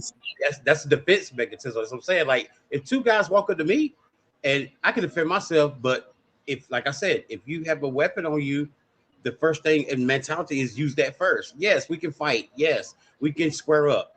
But two people, the guys are pretty good sizes. I'm just saying, and size don't really mean anything either. But when you have that weapon, you feel more confident, I guess. You know what I'm saying? Like, I won't walk down a neighborhood where there's a bunch of dogs with nothing in my hand, but I will walk down a neighborhood with a bunch of dogs if I have pepper spray or a gun or a knife or a weapon. So I just feel like the way it escalated, the de-escalation of it was a terrible outcome. Because I'm not. Yeah. Again, I would love to believe that, this guy was taught not to use a weapon or carry a weapon, but again, the fact that he had a weapon at a place where he shouldn't have been, or allegedly shouldn't have been, I have an issue with that. But go ahead. I'm sorry. You good, sir. I'm gonna make something very clear and understanding. Will we still be having this conversation right now if he did not have a knife? What if it was a regular fist fight and the boy was thrown off the bleachers and broke his neck? That's a good point. Yeah. Is this subject a big issue because he had a knife? Well, the knife, hand-to-hand combat could have left somebody injured too. The knife gave it a finality to Mr. Metcalf. So you can't come back from a death, and that's the thing. You can't come back from a death. And was this? He didn't. And the other thing is intent. Did he have the intent to kill or to harm? And that's, this wasn't clearly premeditated. The aggravating circumstances resulted in the death of Mr. Metcalf. So again, we weren't there. It clearly wasn't premeditated. He didn't. I don't believe that he went there to say, I'm going to kill me at football, my competitor. Or I don't think that was even a conversation. I think that he went there and he was challenged for being there. And in that spot, he was challenged. And rather than just walk away, because did they say he couldn't walk away? Because he could have just simply walked away. He could have walked away. It's not. Let me say this. I'm going. A bad run, a good run is better than a bad stand. If that makes sense. A good run is better than a bad stand. This wasn't a good run. This was a bad stand because someone died. Go ahead, sir. I just feel like another thing too. We ain't seen a lot of, maybe they saving it for court or the documents. I haven't seen a lot of the administration come forward and be like, where's the administration at? Did he have permission to be there? Because a lot of people say he ain't supposed to be there. It wasn't his thing. We don't know that, and that's going to be Okay. that's going to be out in the trial. We don't know that yet. So a lot of stuff right now, because of the blackout for releasing of the documents, all the documents are sealed in the case. We don't know what the pre-trial motion filings were. We don't know what kind of exclusionary evidence that was argued. We don't know if there was. We know nothing. This is one of the cases I've covered that I had no pre-knowledge of the things leading up to the trial. In the Diddy case, I was able to look at all the court filings leading up to it. I had access to a lot of information. In most cases, this is not that case. And and this may be something that will be argued later on if the case comes out to be unconstitutional in the way the judges make his rulings. We don't know this. Lawyers can't even chime in on the filings because we don't have access to it. We'll soon have access to it, but right now we don't have it. So with that, I'm sorry. Go ahead, sir. It's just like children, when they do something. I'm 44 years old, but like children, they do something. They say, "Well, it starts at home." Well, when you hear stuff like this happen at school, it's like, where's the administration? Where's the principal? Where's the teacher? Even if it's after school program, anything, there still be administration need to be there. And I just feel like, even a truancy officer, anything, I just feel like that it was, like I said, I'm really on nobody's side on this because I think it's terrible. But the same way, I feel like that, but because I'm a type person, first of all, me, myself, I mind my business. If I'm going into a store and the guy comes in and goes, "Well, don't go in there, I'm about to rob it," I'll say, "Hey, brother, hey, go ahead, do your thing, man. I'm not gonna stop you. I'm not gonna. I may tell you not to or something like that. No, I'm not getting involved. I'm not getting involved. I listened to you. You said you're gonna take your ass outside the bank and call the police. So what are you gonna do in this case? You're still gonna call. You're still gonna do that. I'm still gonna call. But listen, I'm gonna call the authority. I'm not gonna take it myself and go, you know what? If you go in that bank and rob it, I'm gonna come in there and save the day. Then he looks at me and go, "Well, if you do that, if you try to stop me, I'm gonna shoot you." So you got to be smart about this. I just think that, like I said, that day when the young man saw the guy in that situation, he should have first went to administration. It's always a bad thing trying to put stuff in your own hands. Hold on 1 second. Santos, what's up with your camera, man? Don't listen. Santos, stop playing. Santos, what's up with your camera, man? Jay, is that Jay? Okay, I see Jay. Hey, Jay. Hello, can you hear me? I can hear you now. I can hear you. Hello, thank you for having me. How are you? Good. Yeah, I was about to tell you, don't turn towards your lights because your lights are. Yeah, I'm getting in a better position. Hopefully, this is a little bit better for you. That's better. Perfect. So, good afternoon. What do you have to add to the conversation? I don't know if I need. I don't know if I want to add to the. Well, I do want to add to the conversation. I just don't know what to add to the conversation. So maybe if you want to ask me anything. Okay. Yep. Okay. So you clicked on that link because you have some thoughts. What are your thoughts about the case? No problem. So I would say, I know I've been watching the other guests that you've had on your show, and I've been listening to the questions and everything. And one of the things that I've seen that kind of dominates the conversation is this racially fueled? And should it be racially fueled? Or, and the quick answer to that is this racially fueled? Yes, 1000% racially fueled. Should it be racially fueled? Absolutely not. Because, we all have the freedom here in this wonderful country of ours that, you have the ability to go and have that trial, have your day in court, right?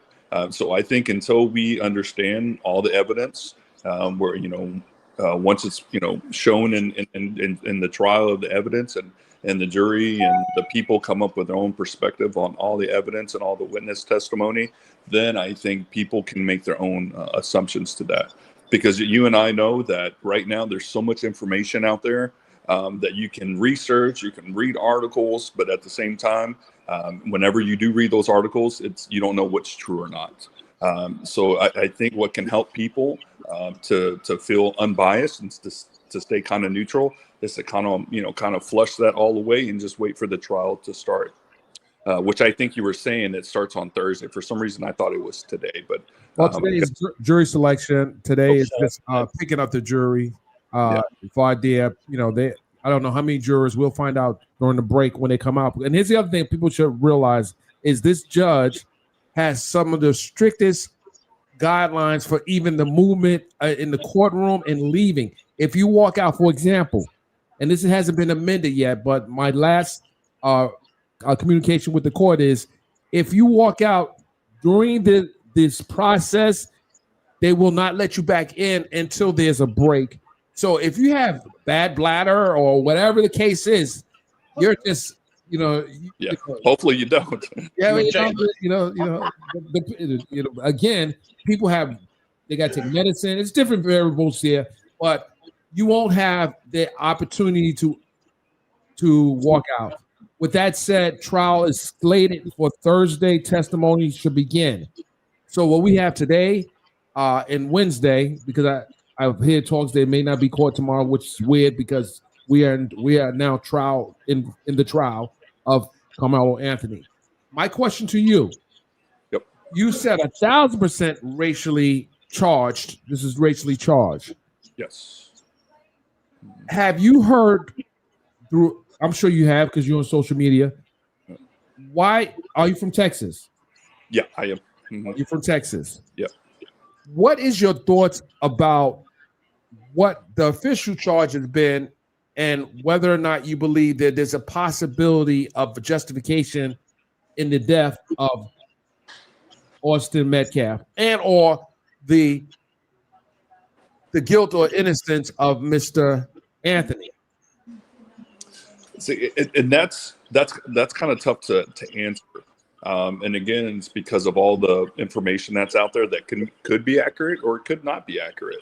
So it's very hard to gauge and give my perspective on who I think is the aggressor and who I think is not the aggressor, right? That was actually a test. Yeah. That was a test. I wanted to make sure you didn't have a preconceived opinion already. So that was a test. You passed it. Yeah. Thank you. I appreciate that. No problem. No problem. But yeah, I would say once the evidence comes in and we all see it, I think it'll be a little bit more clear to make a little bit more better, educated guess, right? But then again, it won't be an educated guess. It'll be factual by the time. Would you want to sit on that jury? Say that one more time. Would you want to sit on the jury if called? If I was called as a jury, I would do it. However, would I want to keep my information confidential? Yes, I would. Yeah. If they call you at this point, you are actually not going to get picked because you're giving commentary, so they won't call you now. So right, and I understand that. Yeah.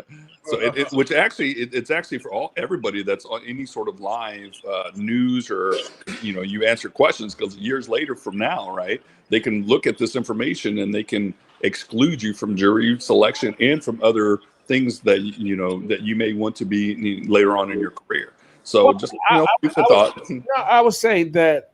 From my experience, when people give commentary on a particular case, and I've seen this in the case involving George Zimmerman. I covered that trial, and I've seen this in the case involving the murder of Joy Dolliston, who was a DeKalb County sheriff, a Gwinnett County sheriff, who was killed by her son. And there was there were people on social media making comments, and they ended up on the jury. And I saw they was called out later on. So I'm just saying, in this instance, you're probably not going to get picked. So just, and that's okay. I'm quite okay with that. Yeah. Any final words, sir? No, I don't think so. No. Well, thank you. Do me a favor before you leave, hit that notification bell and make sure you're following. Yeah, absolutely. And thank you for having me on. I appreciate it. Thank you, Jay. I appreciate you. Yep. Okay, I don't forgot you. Wait. Don't judge me, man. You was hitting up in the corner, man. Hey, I'm learning, man. I see what you're doing. I'm learning from you. I just found your page today. Actually, I followed you and I got your notifications. You read across my timeline because probably the story. Everybody's covering it. So yeah, absolutely. So tell everybody what you do as a content creator, because I see some interesting art in the background. What do you do as a content creator, sir? Well, I kind of cover stories like this. I'm trying to actually build my fan base. Really, I cover stories like this and topics, but I kind of start off slow, like coming on obviously bigger platforms and just giving my insight on things. Because, like I said, I'm the same way I'm forcing an opinion. I'm learning too. Absolutely. So, yeah. But I'm a content creator, social media influencer, and I currently do work on Twitch. I stream on Twitch and TikTok too. You know, just the little things, and like I said, a little bit of politics, not much. A little sprinkle, not much. But I basically cover all areas of things. But this case right here, I've been following since it happened. Like I said, it's very tragic, and I'm just trying to get insights on it too, and what other bloggers and social media people has to say about it, so I can just learn more. Because I'm like everybody else. It's like it's just a color thing, or he was just a thug and all that stuff. It's like, no, they both had great credentials. Do you have children? Do you have children? Yeah, they have 3 kids, 2 daughters and a son. Do you have boys? Yes, sir. I got a 20-year-old. Okay. What kind of conversations do you have with your boys? Do you live in Texas? No, you don't. No, you're in Carolina. But I did live in Florida for 25 years. Okay.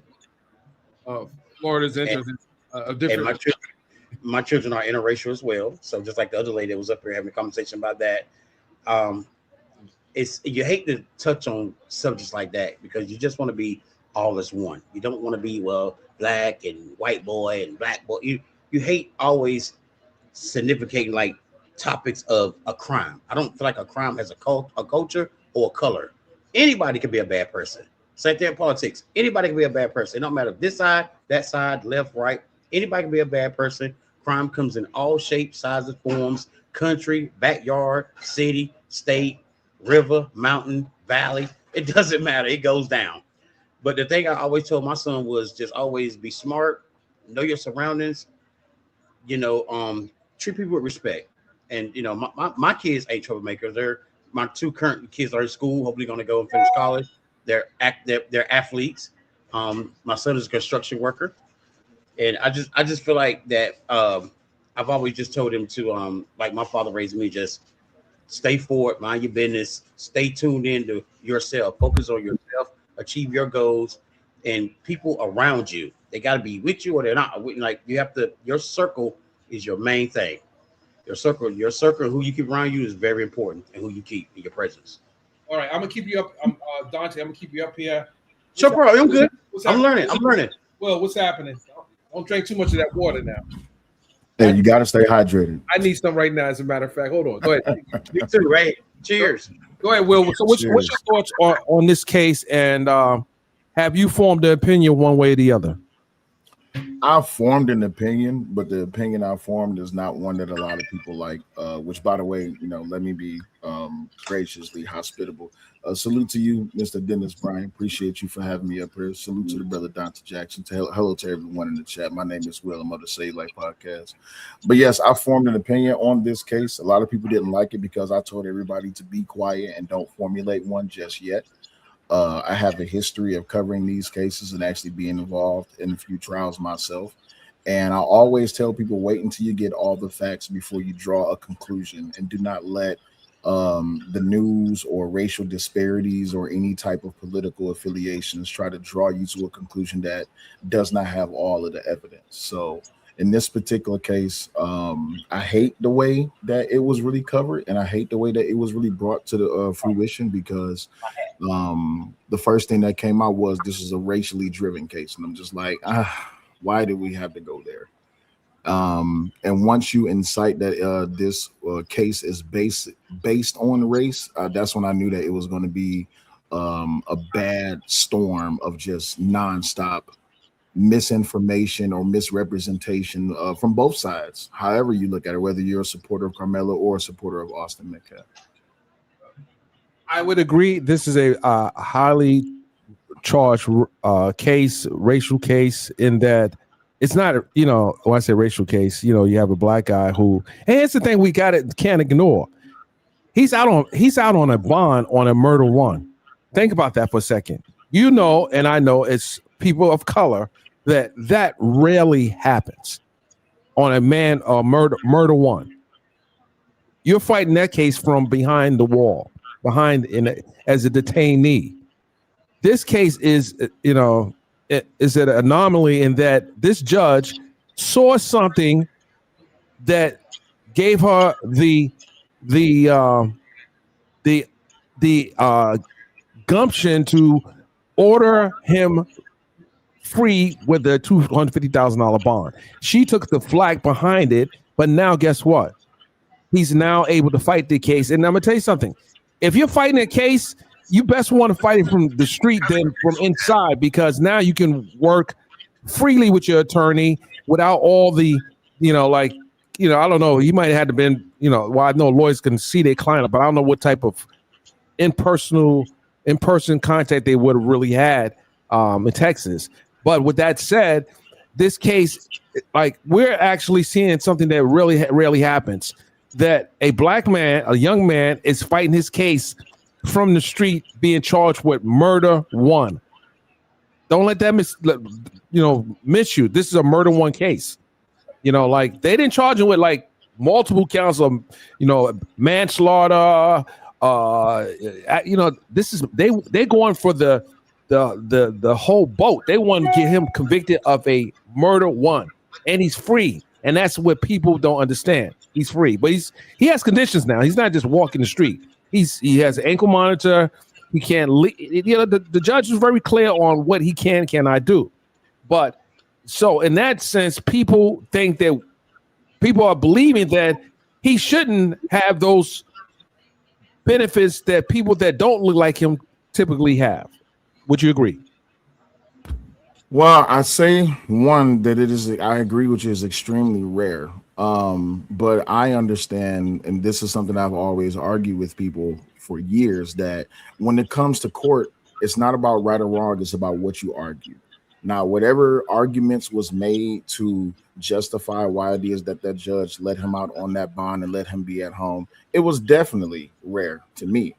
For people who don't look like him, it's a myriad of examples where people can say, well, hey, I mean, this person was let out. But the thing was, even about the murder one charge, I think they only charge that high because they don't think it's going to stick. That's just me personally. I think the better charge would have been manslaughter, but we understand that when it comes down to a case like this, they got to charge as high as possible. And then if that doesn't stick, they can get in charge downwards. Now, I agree with you. Manslaughter, it will be a closer, more stronger way for the jury to consider the case a manslaughter, because now you're now there are elements that exist in this murder one that clearly wouldn't exist in a manslaughter.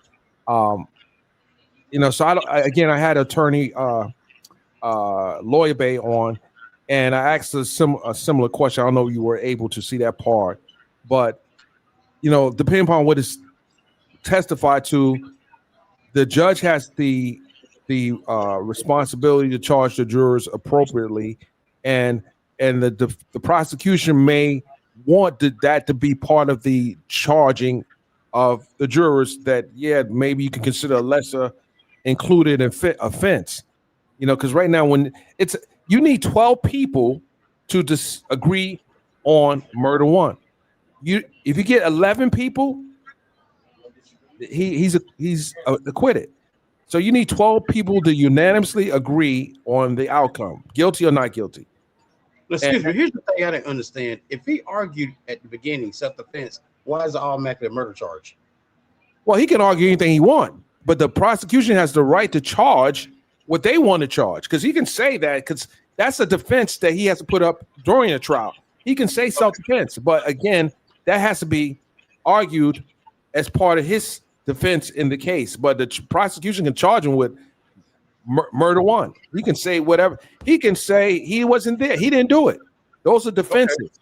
Okay. You can claim self-defense as an entire defense, because now the burden of proof is on the prosecution. You see what I'm saying? Always.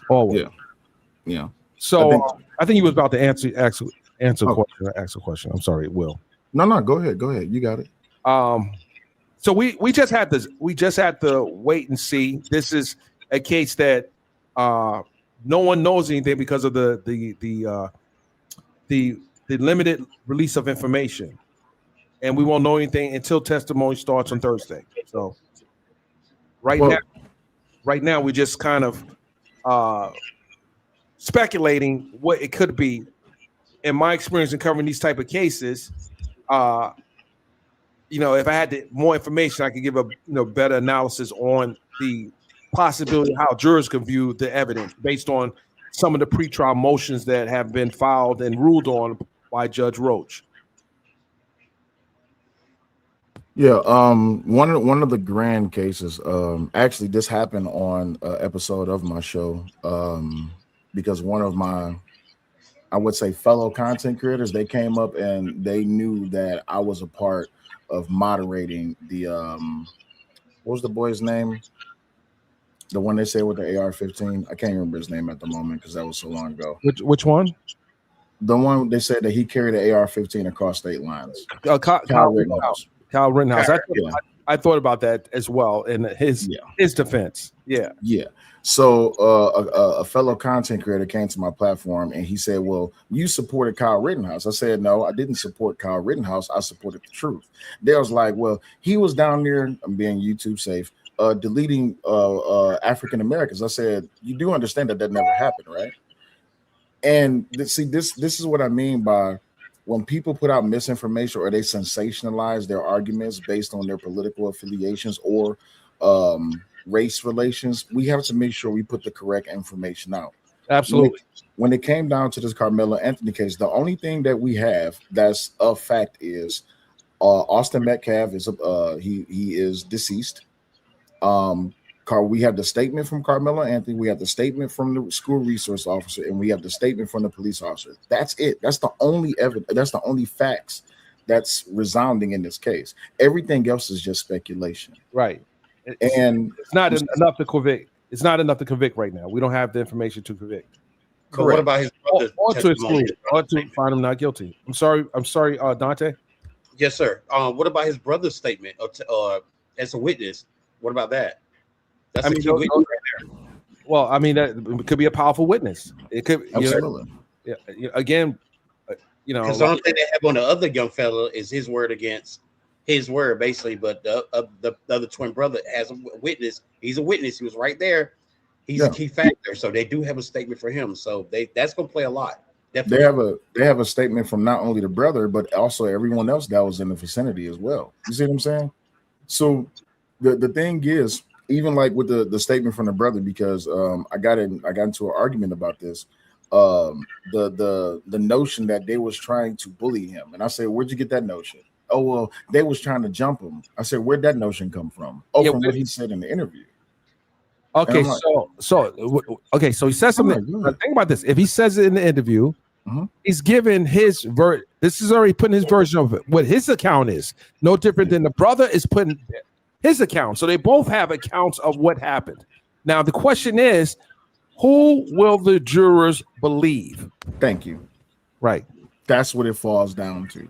And this is why I said, like, I'm glad that you brought up the Diddy case. I'm surprised the way that the Diddy case went, because if you really pay attention to how it is, like I said at the beginning, it's I was in the courtroom.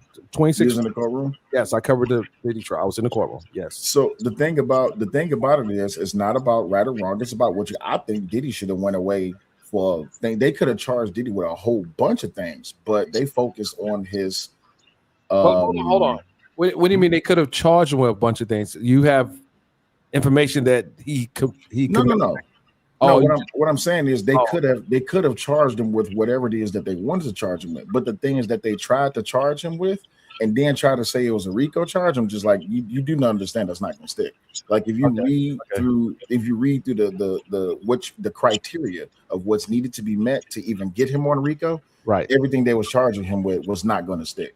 Right. Okay. No, I concur with you there, and I was there. I knew the case from not going in, but listening to the evidence. Not going in, I had a preconceived notion because I went in thinking that a bunch of celebrities' names was about to be dropped all over the place. Absolutely. Entertainers, I'm thinking, I was thinking that Mary J was coming into her Mary J walk in the courtroom and give a test. I thought I thought blacks. I just assumed there was going to be a lot of celebrities coming in there, and it wasn't. When I heard who the entertainers were, I thought, I don't know these people.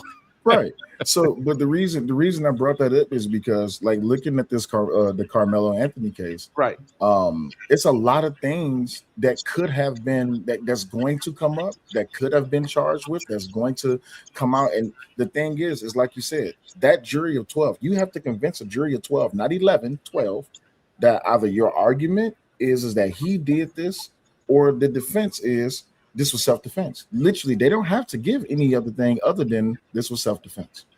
But I was saying in the chat earlier, if I was the prosecutor, then you would have to argue, or I would argue proportionality. But again, the jury needs to believe my argument.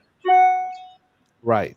The jury needs to believe your argument. No different than the jury needs to believe the defense argument as well. It's again, we're going to know more in the next couple of days than we know now, and that's a guarantee. Unless can I give a little bit of rebuttal right quick? Okay, no problem. Go ahead. My rebuttal is self-defense is my argument. I don't need to make another case, other than the fact that this person came at me and I was defending myself. That's an absolute defense. You see what I'm saying? A defense that has to be sold to the jurors. There you go. It has to be sold to the jurors, and that's the sale. Right. Now, the reason I brought up the Kyle Rittenhouse case is because one difference, like I was not for it, but they put Kyle Rittenhouse on the stand. And I'm just like, why would you do that? But at the same time, I'm glad they did put Kyle Rittenhouse on the stand. Because he didn't have to. They didn't have to, and this could be another live, but I did have issues with his testimony. Absolutely. It didn't balance with the actions prior, during, and even afterwards. But that's a conversation for another day. Absolutely. No different than I watched George Zimmerman take the stand in the killing of Trayvon Martin. There were things that was happening before, during, and not afterwards, but it was a very interesting case. It was to a point where, like, he didn't have to say anything to Trayvon. He didn't know Trayvon's dad lived on the property.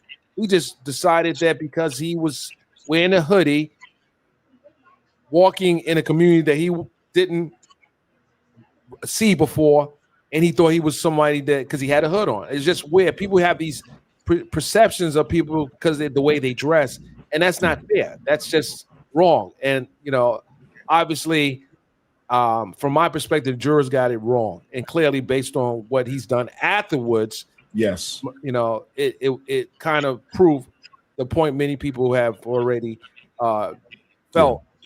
Just why did you? And again, it's going to be a situation that, well, why didn't he just leave him alone? Why didn't he just ignore him?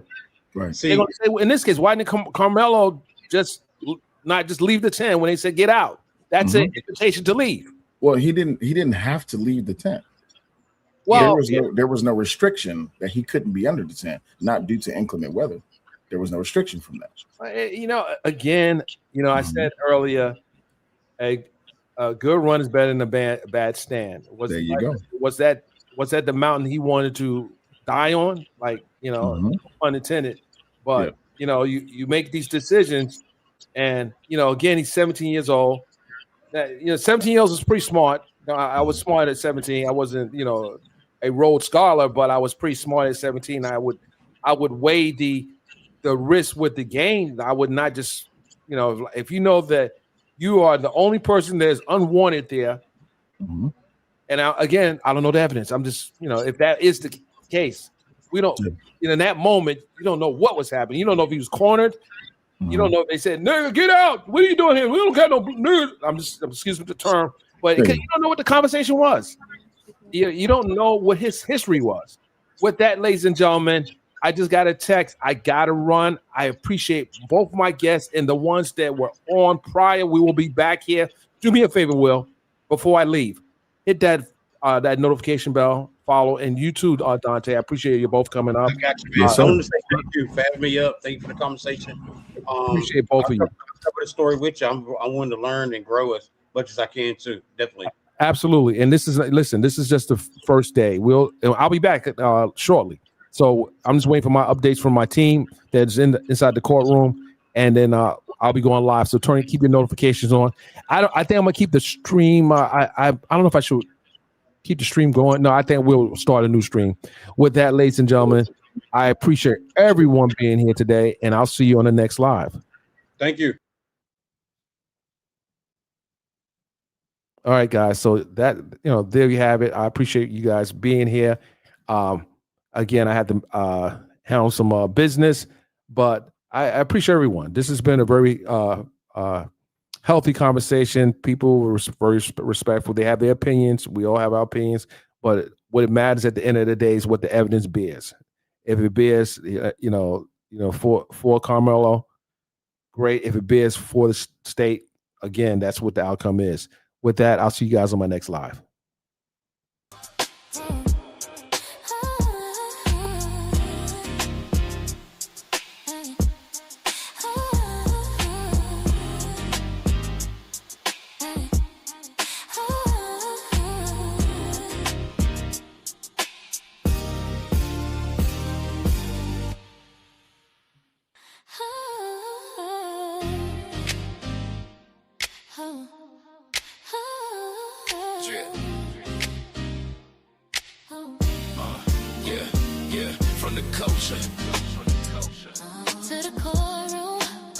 This is Truth Uncut. From the culture to the courtroom, front row seats. When Dennis Byron speaks, history speaks. From the culture to the courtroom, front row seats. When Dennis Byron speaks, history speaks. From the culture. No cap, no spin, just facts. If it matters, we cover it. What's ready, B.I.B.